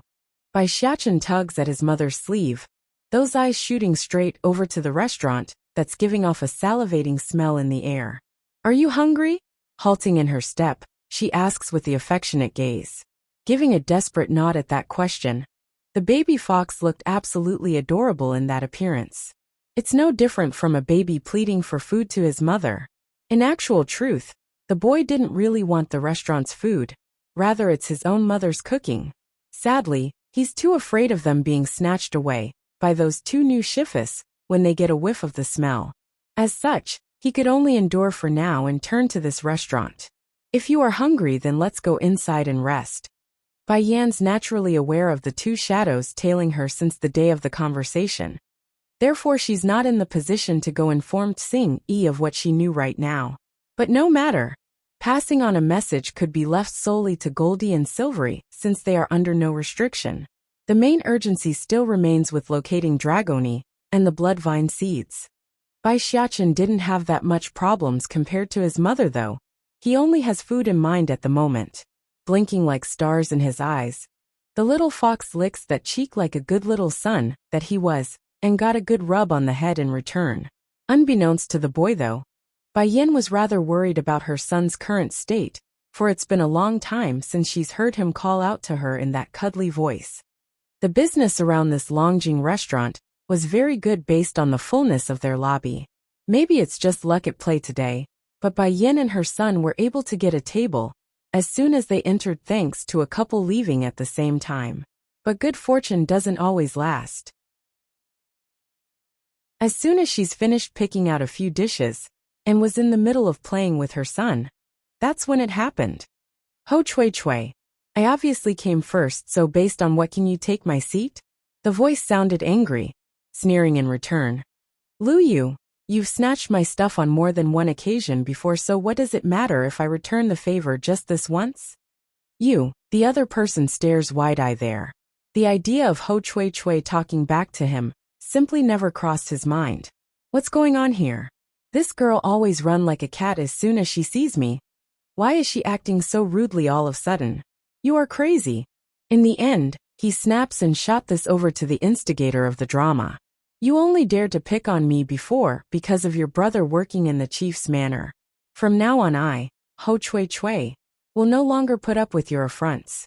If you don't scram before I get mad, then I will show you what it means to cross me. After giving this threat, the chubby girl then picks up the leftover dishes and threw it all over in Lu Yu's direction. Hypocritical Mulung 6. At the same time while this was occurring to one side, the waiter in charge of serving Bai Yan's table had finished bringing over their food by then. As the little glutton that he was, Bai Xiachen's little paw naturally wanted to make a grab for the delicious things placed before his eyes. Sadly, the flying leftovers from the troubling fight had come splashing over and ruining all of the dishes in their spot. Bai Yan's first reaction was a dark face of disbelief while her son just froze there with his paw still reaching out. It's simply too ridiculous and out of the blue that both were unable to react aside from the kid leaking out a bead of tear from having his much-anticipated food being squandered away by someone else. It's unsure when, but a large crowd of people had gathered around the middle of the lobby of this restaurant by now, all of them attracted by the commotion. You want to splash me with the leftovers? Lu Yu grinds his muller over the insult. Not backing down, Ho Chui Chui completely flips the table this time, and sent every dish nearby flying into the air. As a result of this, Bai Yin and her son were now fully in range of the oncoming splatters of meat and vegetables. If not for the woman herself moving fast and dodging in time, it's very likely the mother and son duo would be covered in food from the second shower.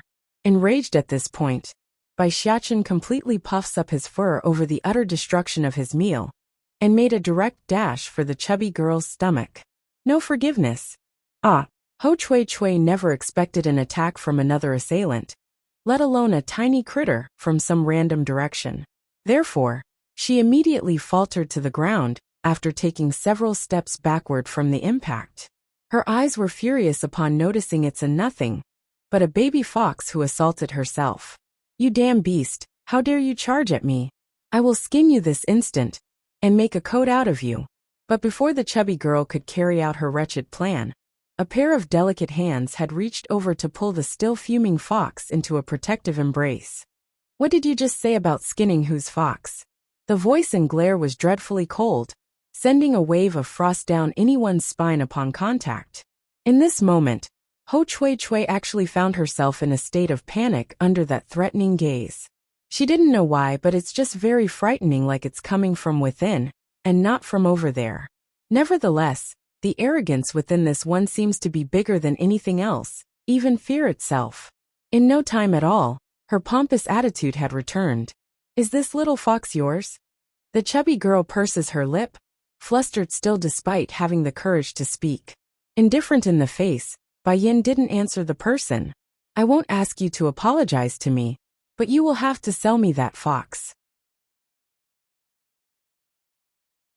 Regardless of how stupid this chubby wench was, she's not blind to the fact that she's alone here. Against so many pairs of witnessing eyes, the only outcome would be her loss at this rate, hence the compromise.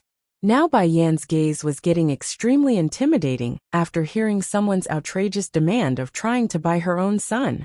In an instant, an oppressive and domineering aura had swelled out of her body like Deetsong usually does, making her the female version of a demon lord.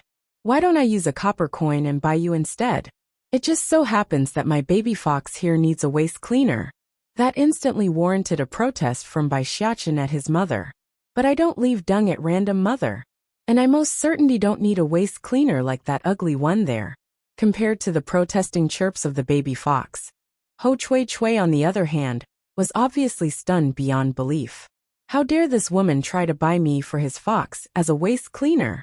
What's more, only for a copper coin. Do you know who I am?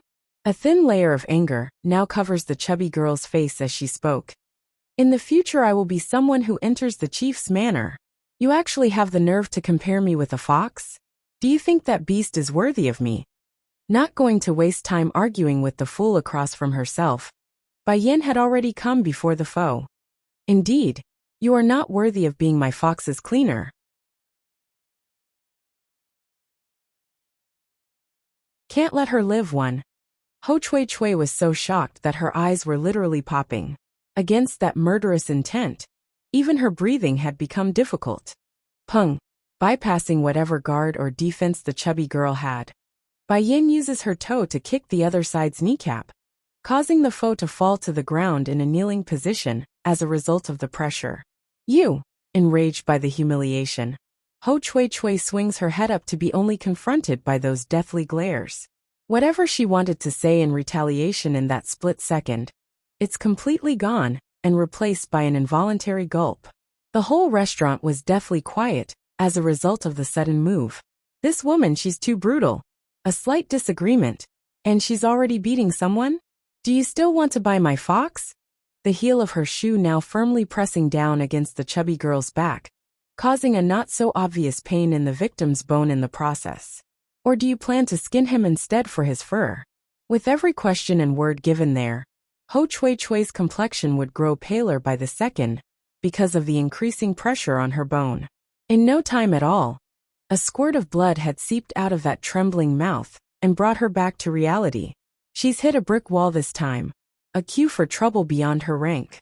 "If only I can reveal my identity, then this woman would never dare to do this to me."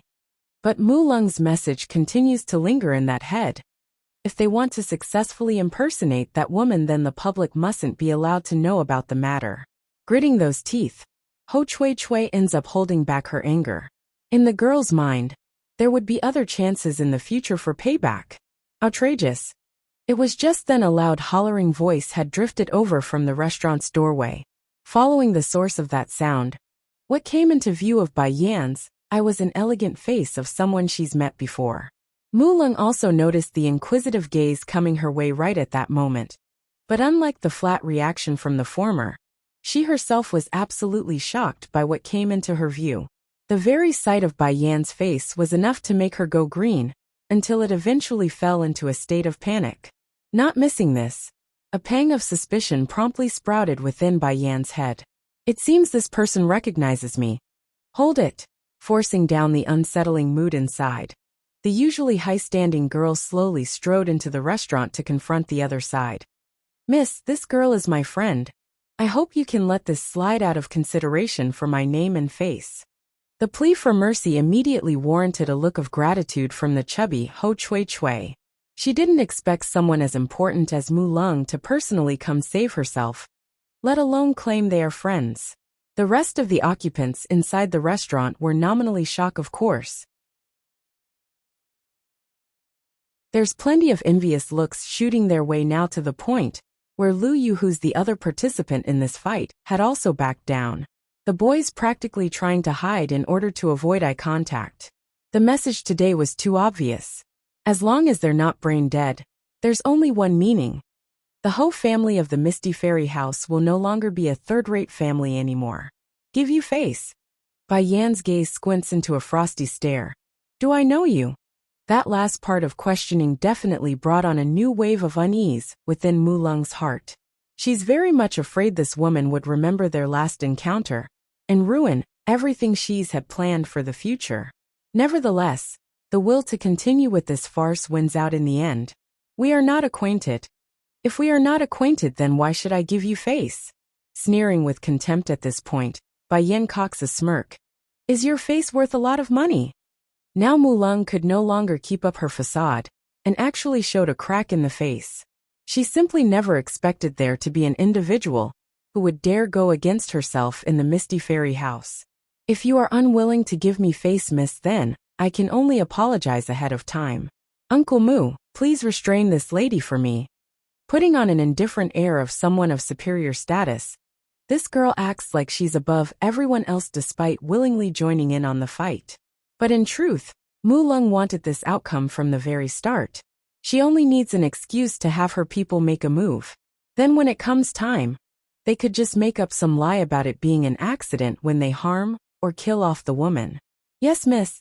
Upon giving the confirming word, an old figure suddenly snakes out from behind the crowd and shot for Bai Yan's neck using his hand as an arching arrow, reaching to pierce through the skin and the main arteries. Can't let her live too. Seeing that the old man had already come before her very eyes, Bai Yan was now stuck in a predicament of whether or not to release her true strength. Issue was, if she did so, her secret would be revealed. But on the other hand, it's very unlikely she would be able to leave if things continued like so. Heaving out a long sigh, Bai Yan knew there's no other choice. Just when she's about to lift her hand to counter, something unexpected occurred, and two figures from outside the restaurant had come before her and blocked off the path between herself and that Uncle Mu. They are two middle-aged men, each stern-looking and giving off a strong vibe like mountains that they were. It's you two. Retracting his strike, Uncle Mu looks on in shock at the newcomers. Why are the two of you here? Truth was, it's not just the old senior who's in utter shock. Even Mu Lung, who's standing in the back, were filled with disbelief like she's seen some horrific scene. What is Tai Long and Tai Hai doing here? Aren't they supposed to be Elder Zhongnan's subordinate? Miss Bai Yin here is the apprentice of both Elder Zhongnan and Zhongbei, hence our presence. We've been tasked to protect the lady. If you insist on attacking her, then it would be considered an act of war against the two elder manors. Uncle Mu's expression promptly changed for the worse over the threat. Even among the elders, there are differing ranks based on their experience and contribution. Though Zhongnan and Zanbai's aren't very high up the ladder, they're still elders of the council. What's more, the chief himself has ordered before that in order to avoid conflict between various factions and elders, the one who makes the first move would automatically be at fault regardless of the reasoning. We've offended the two of you then. Cupping his hand at the two guardians, Uncle Mu swiftly turns around to the lady. Milady, we should go back first, it's getting late. In other words, this matter needs to be reconsidered until further discussion, and that it's not urgent to slay the woman today. Nodding in return, knowing full well what the senior meant. All right, we will leave for today. Ho Chui Chui, you come with me. But before the chubby lady could finish climbing up from the floor, the struggling body abruptly froze there in mid-struggle. Who said you are allowed to go? The sudden voice from behind was devilishly scary to the level where she's now instinctively obeying to save her life. Sweating right down to her palm, the pale-faced girl rigidly answered back. Then what do you want me to do? Not bothering to reply to that question, Bai Yin decides to use action to tell everyone what she wanted. In a smooth grab for the other's collar, she directly picks up the flailing girl, who's downright screaming now, and throws her right out of the restaurant and onto the main street. This will be the one and only lesson to you. If you try to hit on my family's fox again, then I won't just throw you out of a restaurant. Patting her hands together to remove some of the dust, Bai Yin then returns her attention back to her son, who's still quite irritated by the whole mess. Since today's lunch is already ruined, why don't we go home, and I will cook you some dishes instead? Lighting up in the eyes as expected, Bai Xiachen nodded his head profusely in agreement. Honestly, that licking tongue was all the answer he needed to give to show his mother he's very happy with the suggestion. Let's go then. Under the astonishing gazes of everyone, Bai Yin ignores the looks and proudly walked out of the restaurant with her son in arm. And it's unsure if it's intentional or not. But when she came out of the doorway, her feet had ended stepping over Ho Chui Chui's body, who was still sprawled all over the ground from the painful toss. The foolish girl was spinning in the head to begin with, now to be trampled again in her injured state. It's almost enough to completely knock her out for good, after she sprayed out a mouthful of blood. But the angriest person here wasn't the beaten victim though. It's Mu Lung, who's been completely ignored to the sideline. In light of the silence she's showing off to the public, those shaking fists were the biggest giveaway of how irritated she truly was inside. This woman must die. I will never let her live. Thinking up to here, Mu Lung's dark personality promptly takes over and returns her back to the old self of deceit and pretense. Slowly coming before the chubby girl. If you can still move, then get up. I have something to say to you. Can't let her live. 3. Still in her dizzying state, Ho Chui Chui originally wanted to get some help in climbing up. Unfortunately for this chubby lady though, Mu Lung outright ignored her reaching hand and bypassed herself. In the end, she could only grit those teeth and get up by herself after much struggling and chased after that moving back. Mu Manor inside the study room. Mu Lung's gaze was dreadfully cold as she eyed the ignorant wench who disobeyed her orders. Did you forget the things I said to you before?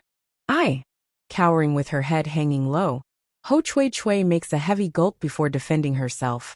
I've been starving myself for the past few days.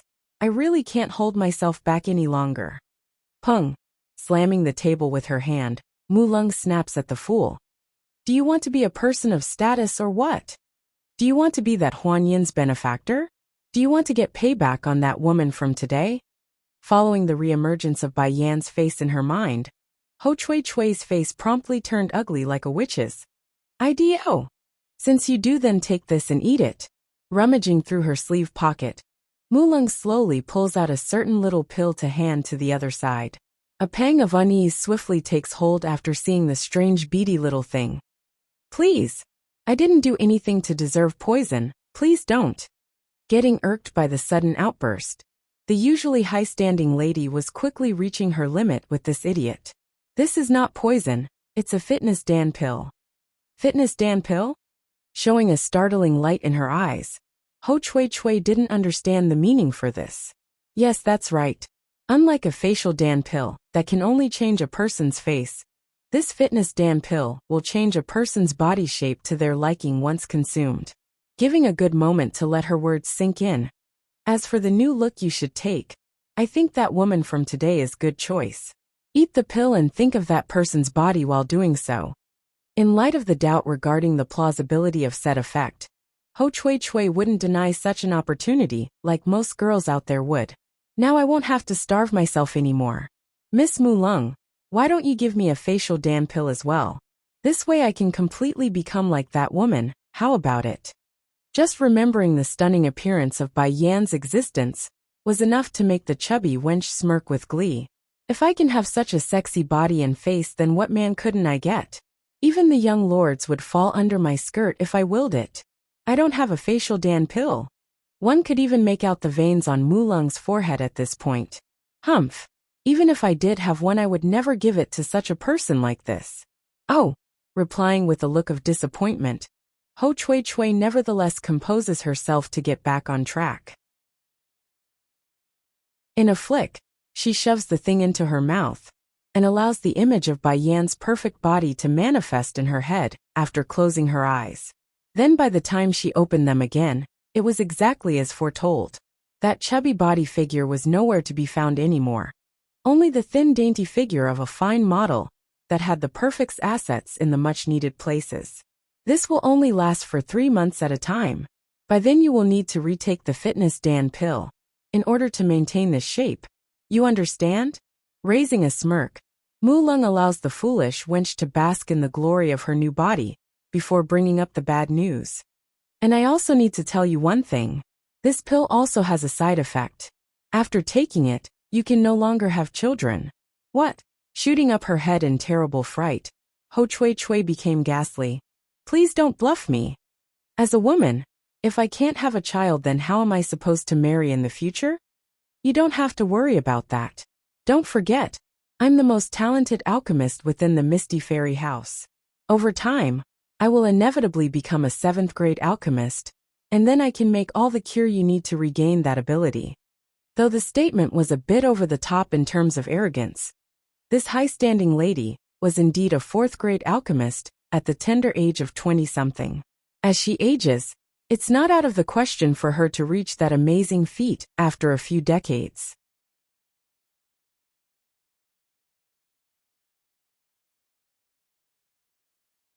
Can't let her live for. Really? Ho Chui Chui sounded hesitant nevertheless. But upon recognition of how talented Mu Lung was, she stuffed her doubt back inside at the end. Miss Mu Lung, I hope you won't forget me when you reach the 7th grade. Rest assured, I'm a person who keeps my promises and would never go back on my words. Now I'm going to first send you to the Dragon River for our plans to work. And do not ever forget the words I said to you. The appearance of Ho Chui Chui naturally couldn't be introduced by herself. Otherwise that womanizer Sun Huan would definitely begin suspecting of something. Inside the study room of the Mu Manor, Elder Mujin was just in the middle of going through her books when a voice from the outside interrupted her work. Though a bit annoyed, the old beauty summoned the individual anyways. Come in, Elder. The person was Uncle Mu, who was charged with following Mu Lung today to the restaurant. I inadvertently discovered something today while protecting the young miss. What's the matter? She frowns and paid closer attention. I've learned of Zhongnan and Zhongbei taking in a new disciple. A shocked look instantly takes over the old beauty's eye, growing stern and cold now. Those 2 old-timers actually took in a disciple? I thought after all these years they would be disheartened and have given up on life. Elder, should I send our people to assassinate the girl? A gleam of murderous intent twinkles within the old man's eye, indicating he's not beyond such dirty methods. The Misty Fairy House may not allow confrontation between its members, but that doesn't mean there aren't other methods under the table where they could take charge. For example, the slaying of the 2 brothers' first disciple was exactly such a case. In the end, Zhongnan and Zhongbei didn't even know their precious apprentice was murdered by someone else, and only assumed it was an accident. But that's not the best part. As a result of that order from way back, the once leading figures, Zhongnan and Zhongbei, of the Elder Council has now fallen from grace, and could only stand at the bottom of the ladder, unable to move forward again because of their idle cultivation. Humph. Mujin huffs with displeasure. It was precisely these 2 old farts who supported the young lord when he mingled with a mundane woman from the outside. I wanted to use forceful means to break off their relationship, but they kept insisting on going against my plan, sending my opinion to deaf ears. But what of it? If I can't beat them in the open, then I can beat them in the shadows. If they weren't so stupid to begin with, then they never would have fallen into their current decrepit state. Just thinking of the past would be enough to make Mujin's eye flare up with fire. Furthermore, simply killing their first disciple and freezing their cultivation is nowhere close to being enough to dispel my hatred for them both. Mu Senior, I will leave this matter to you. I don't want to see anyone related to those two alive again. If one dead disciple is not enough, then I will see to it their second one is dead as well. Be assured, elder, I won't let that lassie live for long. There won't be any evidences to point the incident back to us either. Giving a satisfied nod over her subordinate's smart wording, they owe me. Even if I kill their disciple, it's their fault and theirs to bear. That girl from back then is nothing but a mundane. How can she deserve the young lord's love? And if those two brothers are going to side with that bitch, then they will owe me for life. If going by the inhabitants of the Misty Fairy House, the residences here could not compete with the mainland in terms of number, of course. However, the amount of land they controlled and occupied definitely matches up on that end. It's just that, for any family with a certain level of status, they would most certainly control a mountain range that connects to the main mansion, regardless of it being thousands of meters long.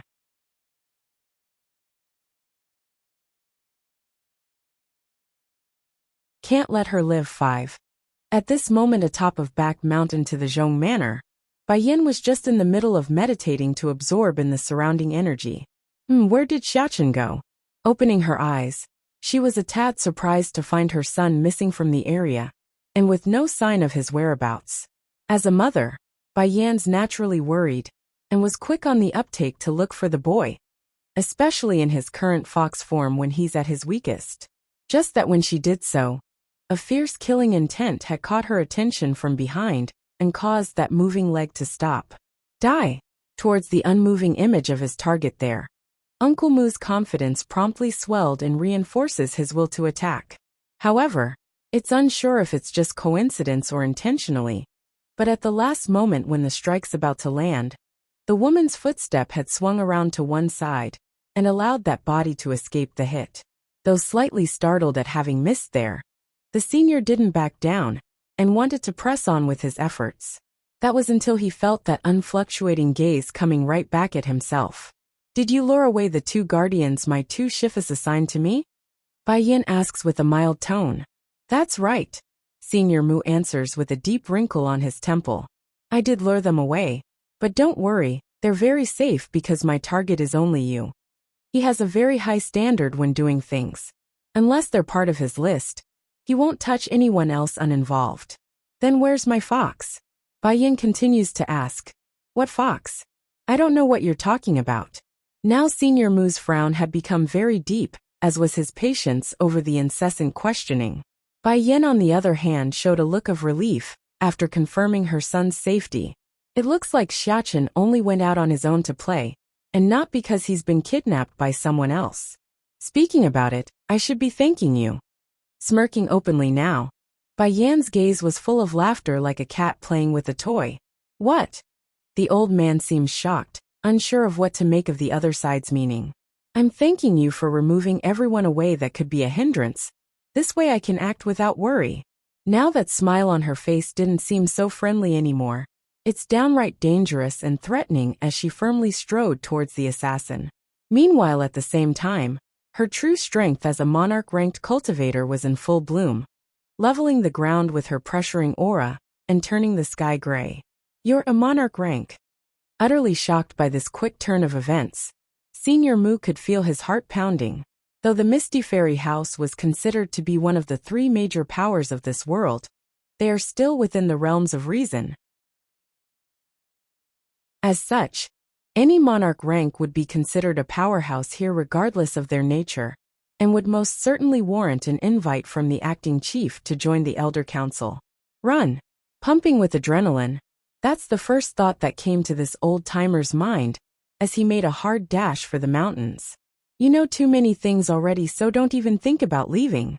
The voice was like the devil's, drifting into Senior Mu's ear and reinforcing the fear inside his heart.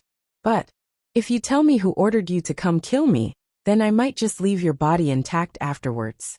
For those who want her life, Bai Yin has never been one to hold back. I would never tell you. The elder viciously yells back the reply while still fleeing for his life. Is that so? Not minding this at all, Bai Yan's hand casually raises up to take aim at her target. Next second a burst of flame ignites out of the blue and enshrouds the elder's body, causing immense pain in the process.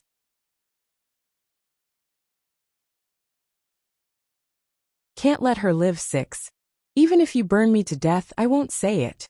Bloodshot in his eyes, Senior Mu refuses to budge despite imminent death. Then so be it. Not minding this at all, Bai Yin carries out her words by following through with the threat. Bang! Turning her fist in a mountainous wave of energy, the crushing blow instantly turns the stubborn old fool into mush, killing him with no chance at life in doing so. Oops, I think I just went overboard there. Rubbing that nose of hers in embarrassment, Bai Yin shamefully strode towards the remaining corpse of the foe, in order to salvage the situation. Senior Mu's last moment before death definitely didn't feel good. The pain was sharp and crushing. Even so, at least the process was quick, and left him free to move on to the afterworld. Or that's what he thought until he felt a sharp, intense pain ripping at his soul. And sure enough, by the time he's managed to adapt to the sunlight in front of himself again, the man was horrified to discover the terrible truth. Bai Yin was indeed tearing at his soul and ripping it from his corpse. This could no longer be considered a simple act of fear. It's downright torture. He's always thought that after a person's death, their soul would automatically break away from the flesh. But now he's being grabbed and ripped away by a human hand? Now are you going to tell me who instructed you? Or do I have to take further measures to make you talk? Gripping the soul firmly in place with one hand, Bai Yin slowly moves a ball of blue flame with the other to reaffirm her threat. Monster! This was the only description he could use to describe Bai Yan's existence at the moment. This woman is a monster. No, she's more frightening than a monster, she's a devil. I will speak. When the soul's about to make contact with that eerie-looking flame, the senior's last ounce of stubbornness had finally crumbled. I will tell you everything, just keep that fire away from me. If it was just material pain, then he could still bear it. But it's one's soul, his soul. It's not common knowledge, but as someone who's from the Misty Fairy House, Senior Mu understands that damaging a soul meant the pain would manifest by several folds and more depending on the method. If you had obeyed from the beginning, then none of this would need to happen, you know. All smiles there. Bai Yin squints those foxy eyes to show her mischievous side. In light of the mesmerizing face in front of himself, Senior Mu only found the woman's appearance all the more frightening. In fact, the more she smiled, the more his heart trembled. If I had known her strength would be like this, then I would never have resisted. The one who sent me to kill you wasn't Mu Lung. It's her Shifu elder Muzhen. Muzhen, slightly wrinkling her brow over the name. Do we have a grudge or something? Why would she send an assassin after me? No, you and her do not have a grudge, it's Zhongnan and Zhongbei. She has a grudge against the two brothers. That's why she sent me to kill you in order to get back at them. Pausing a bit, Senior Mu had to take a short moment to come to terms with revealing the biggest secret. Muzhen admires the young lord. That's why she's jealous of that mundane girl, who could get the young lord's love. Now this came as quite the surprise for Bai Yin after hearing this explosive news. But isn't Muzhen older than the young lord? If I remember correctly, that woman could even be the guy's mother based on her age group. She's never been much of a discriminatory when it came to one's age difference. After all, there are plenty of couples out there who are dozens of years apart. However, the issue here lies in the fact that Muzhen has a one-sided crush on the poor man, and even went out of her way to go after anyone whom she's jealous of? Yes, it's a shame that our young lord doesn't have the right to choose his own love interest. What, are you implying Muzhen could force Yunfeng to marry her or something? Bai Yin asks, intrigued by the old man's odd sentence right there. It's not Elder Muzhen who can force the young lord. It's a goddess from the celestial realm who is forcing him. Speaking of this goddess, Senior Mu's attitude immediately took a turn for the better. His eyes were full of admiration and worship when speaking. That goddess is not only from the celestial realm, her position is extremely high as well. Do you know about the war between gods and demons from a millennium ago? They say it's all because of her after she captivated the leaders of both sides.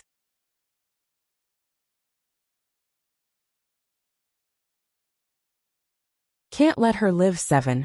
Bai Yan's complexion had gone dark over the claim. The demon lord. Does he mean Ditsang?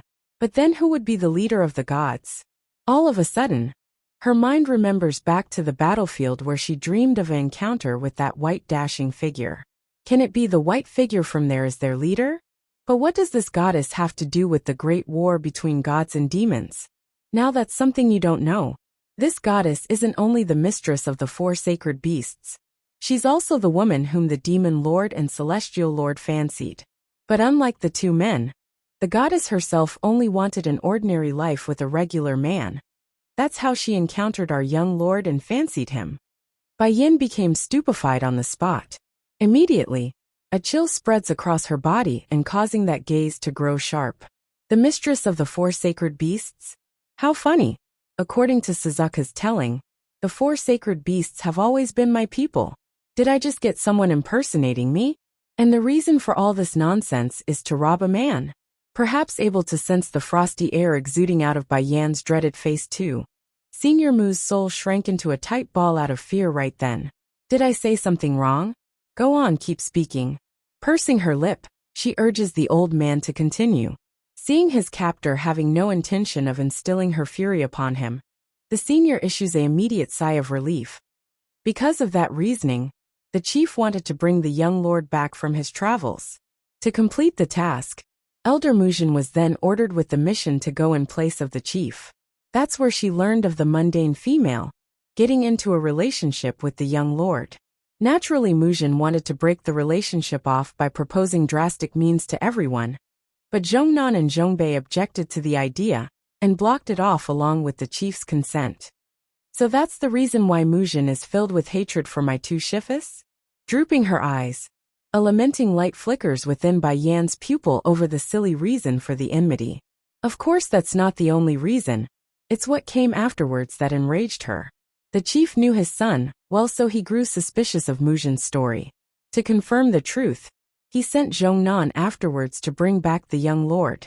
The act alone was considered to be an insult, hence the bitter resentment. When the story reached up to this part, Bai Yan's lip had undoubtedly curved into a smirk, for she could already guess what's to come. And according to Mujin's personality and character, she didn't stop, did she? Of course not. The elder sent her own people in secret and assassinated the girl in question.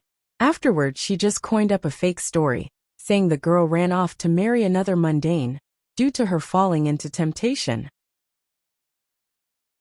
The only reason the lie even worked in the first place was because that person didn't reveal her background, so Zhongnan's had no way to locate the mentioned female in the story.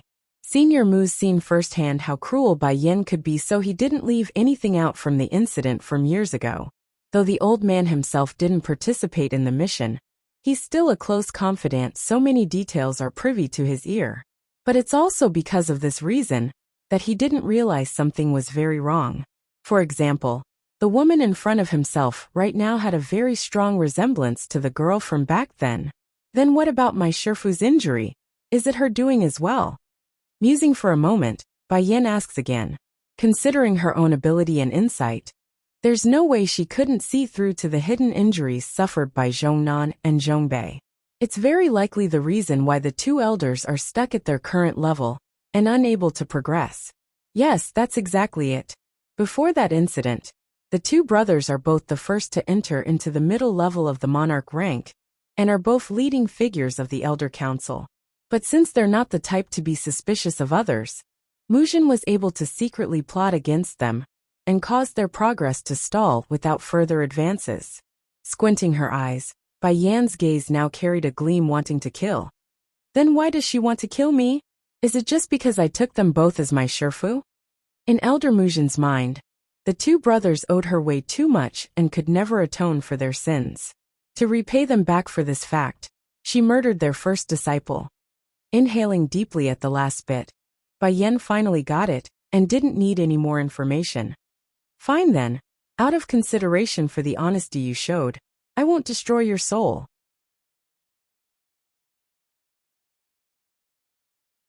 Can't let her live. 8.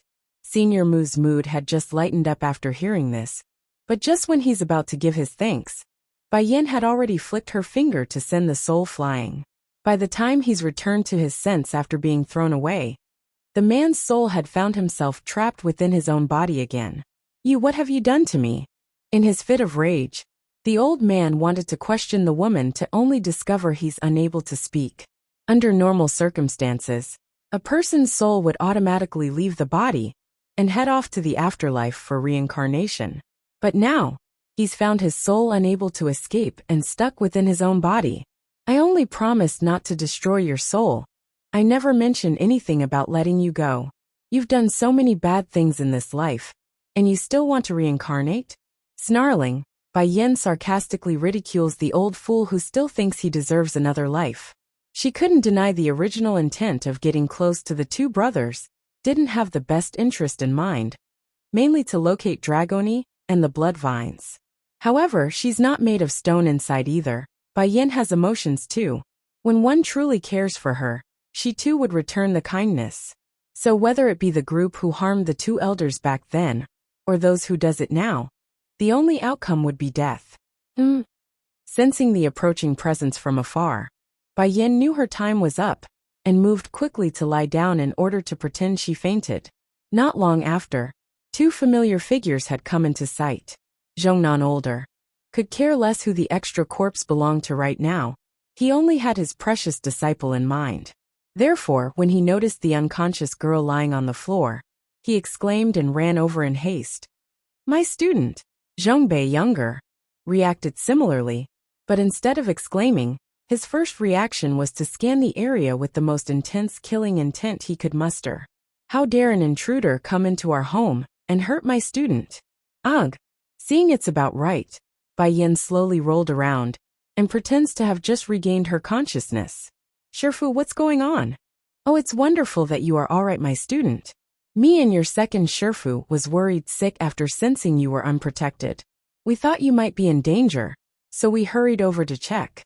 Tell me, what happened before you passed out? Zhongnan asks with a relieved expression. I don't know either, Shifu. I was just training when this person suddenly attacked me from out of the blue. Next thing I knew was being knocked out and losing consciousness. Drooping her eyes to avoid contact, she felt very guilty about lying, so she could only apologize inwardly. It's not like Bai Yin wanted to deceive her two new Shifus, but it's just not the right timing yet. When things are ripe, then she swears, she would definitely explain everything. After hearing the brief explanation, the older brother's attention immediately switched to the corpse nearby, making the coldest I ever. Senior Mu. Damn this bastard, I recognize this dog anywhere. It was precisely this bunch of thugs who murdered my disciple. While Mujin and her goons assumed the two brothers were naive and incapable of perceiving internal politics, it's not entirely true. They're just not the type to stoop to using dirty means, and wanted to openly bring the criminals to justice. Issue was, they never managed to figure out how or find a clue, hence their disheartened state. I can feel the lingering energy of a monarch rank cultivator around here. I suspect a powerful master must have been passing by and managed to save our Yenner. The younger brother Zhongbei deduces after collecting the clues around the scene. The news didn't fare well with the older Zhongnan at all though. Tensing up in the heart, his hands had formed a crunching ball. If we weren't so lucky, then wouldn't my disciple be? Big brother. Zhongbei turns to his older brother with a confronting air. We can't let this go on any longer. Regardless of us having proof or not, it's clear that Old Witch is going to continue to attack us regardless of the rules. The time for waiting and enduring is over.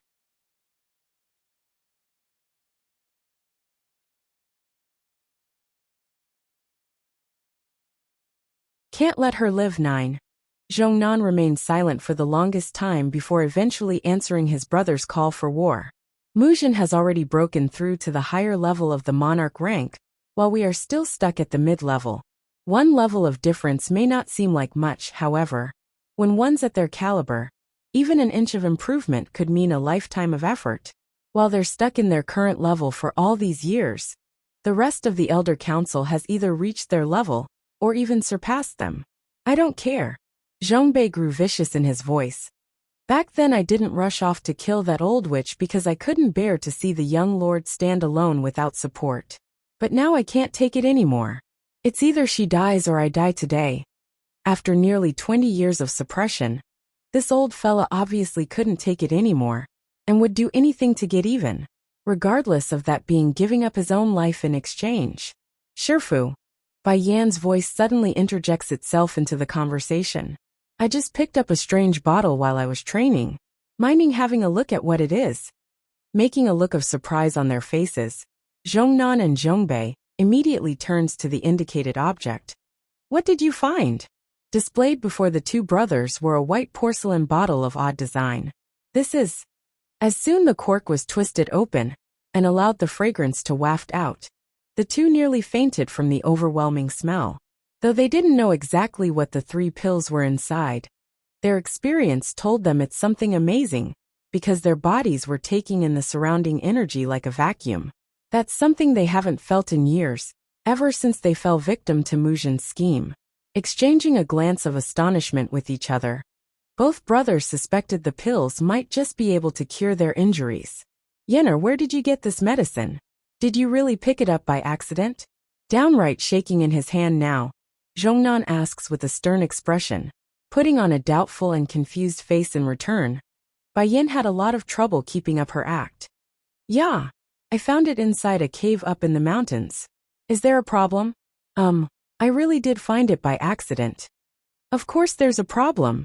Although I don't know what exactly these 3 pills are, but it's very likely able to cure our injuries. The 2 of you are hurt.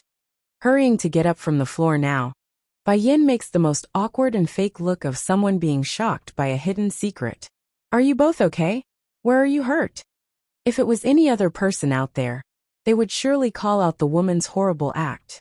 However, since these 2 brothers are putting all their trust into the lying fox over there, they didn't suspect a thing. Maybe Yenner is fated to be our savior. That's why she was able to pick up this medicine?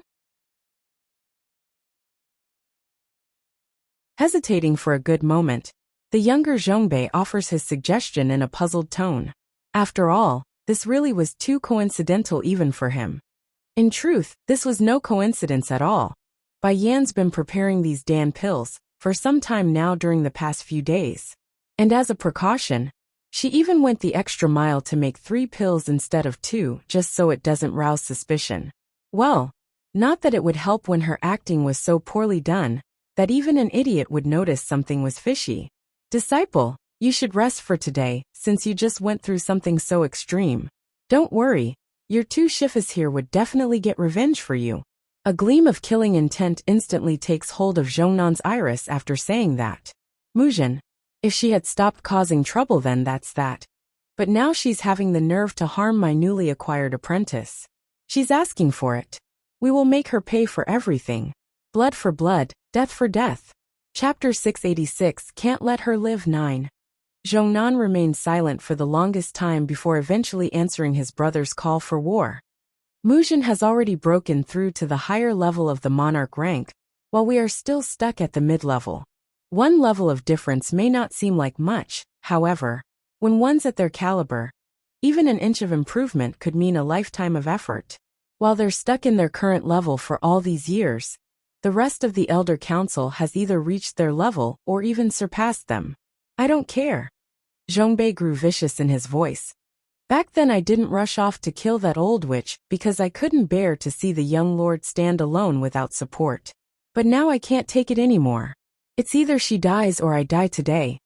After nearly 20 years of suppression, this old fella obviously couldn't take it anymore, and would do anything to get even, regardless of that being giving up his own life in exchange. Shifu. Bai Yan's voice suddenly interjects itself into the conversation. I just picked up a strange bottle while I was training. Minding having a look at what it is? Making a look of surprise on their faces, Zhongnan and Zhongbei immediately turns to the indicated object. What did you find? Displayed before the 2 brothers were a white porcelain bottle of odd design. This is... As soon the cork was twisted open and allowed the fragrance to waft out, the 2 nearly fainted from the overwhelming smell. Though they didn't know exactly what the 3 pills were inside, their experience told them it's something amazing, because their bodies were taking in the surrounding energy like a vacuum. That's something they haven't felt in years, ever since they fell victim to Muzhin's scheme. Exchanging a glance of astonishment with each other, both brothers suspected the pills might just be able to cure their injuries. Yenner, Where did you get this medicine? Did you really pick it up by accident? Downright shaking in his hand now, Zhongnan asks with a stern expression, putting on a doubtful and confused face in return. Bai Yan had a lot of trouble keeping up her act. Yeah, I found it inside a cave up in the mountains. Is there a problem? I really did find it by accident. Of course there's a problem. Although I don't know what exactly these 3 pills are, but it's very likely able to cure our injuries. The 2 of you are hurt. Hurrying to get up from the floor now, Bai Yan makes the most awkward and fake look of someone being shocked by a hidden secret. Are you both okay? Where are you hurt? If it was any other person out there, they would surely call out the woman's horrible act. However, since these 2 brothers are putting all their trust into the lying fox over there, they didn't suspect a thing. Maybe Yenner is fated to be our savior. That's why she was able to pick up this medicine? Hesitating for a good moment, the younger Zhongbei offers his suggestion in a puzzled tone. After all, this really was too coincidental even for him. In truth, this was no coincidence at all. Bai Yan's been preparing these Dan pills for some time now during the past few days. And as a precaution, she even went the extra mile to make 3 pills instead of 2, just so it doesn't rouse suspicion. Well, not that it would help when her acting was so poorly done that even an idiot would notice something was fishy. Disciple, you should rest for today, since you just went through something so extreme. Don't worry, your 2 shifas here would definitely get revenge for you. A gleam of killing intent instantly takes hold of Zhongnan's iris after saying that. Muzhen, if she had stopped causing trouble then that's that. But now she's having the nerve to harm my newly acquired apprentice. She's asking for it. We will make her pay for everything. Blood for blood, death for death. That you're tuning in to the Li Mei's Wuxia Whispers YouTube channel. We're so grateful for your support. And don't forget to subscribe to join us on this incredible journey through captivating stories. Your generosity through donations truly makes a world of difference, as it's the primary source of revenue that allows me to expand and enhance this channel for you. Thank you from the bottom of my heart for being a part of this adventure.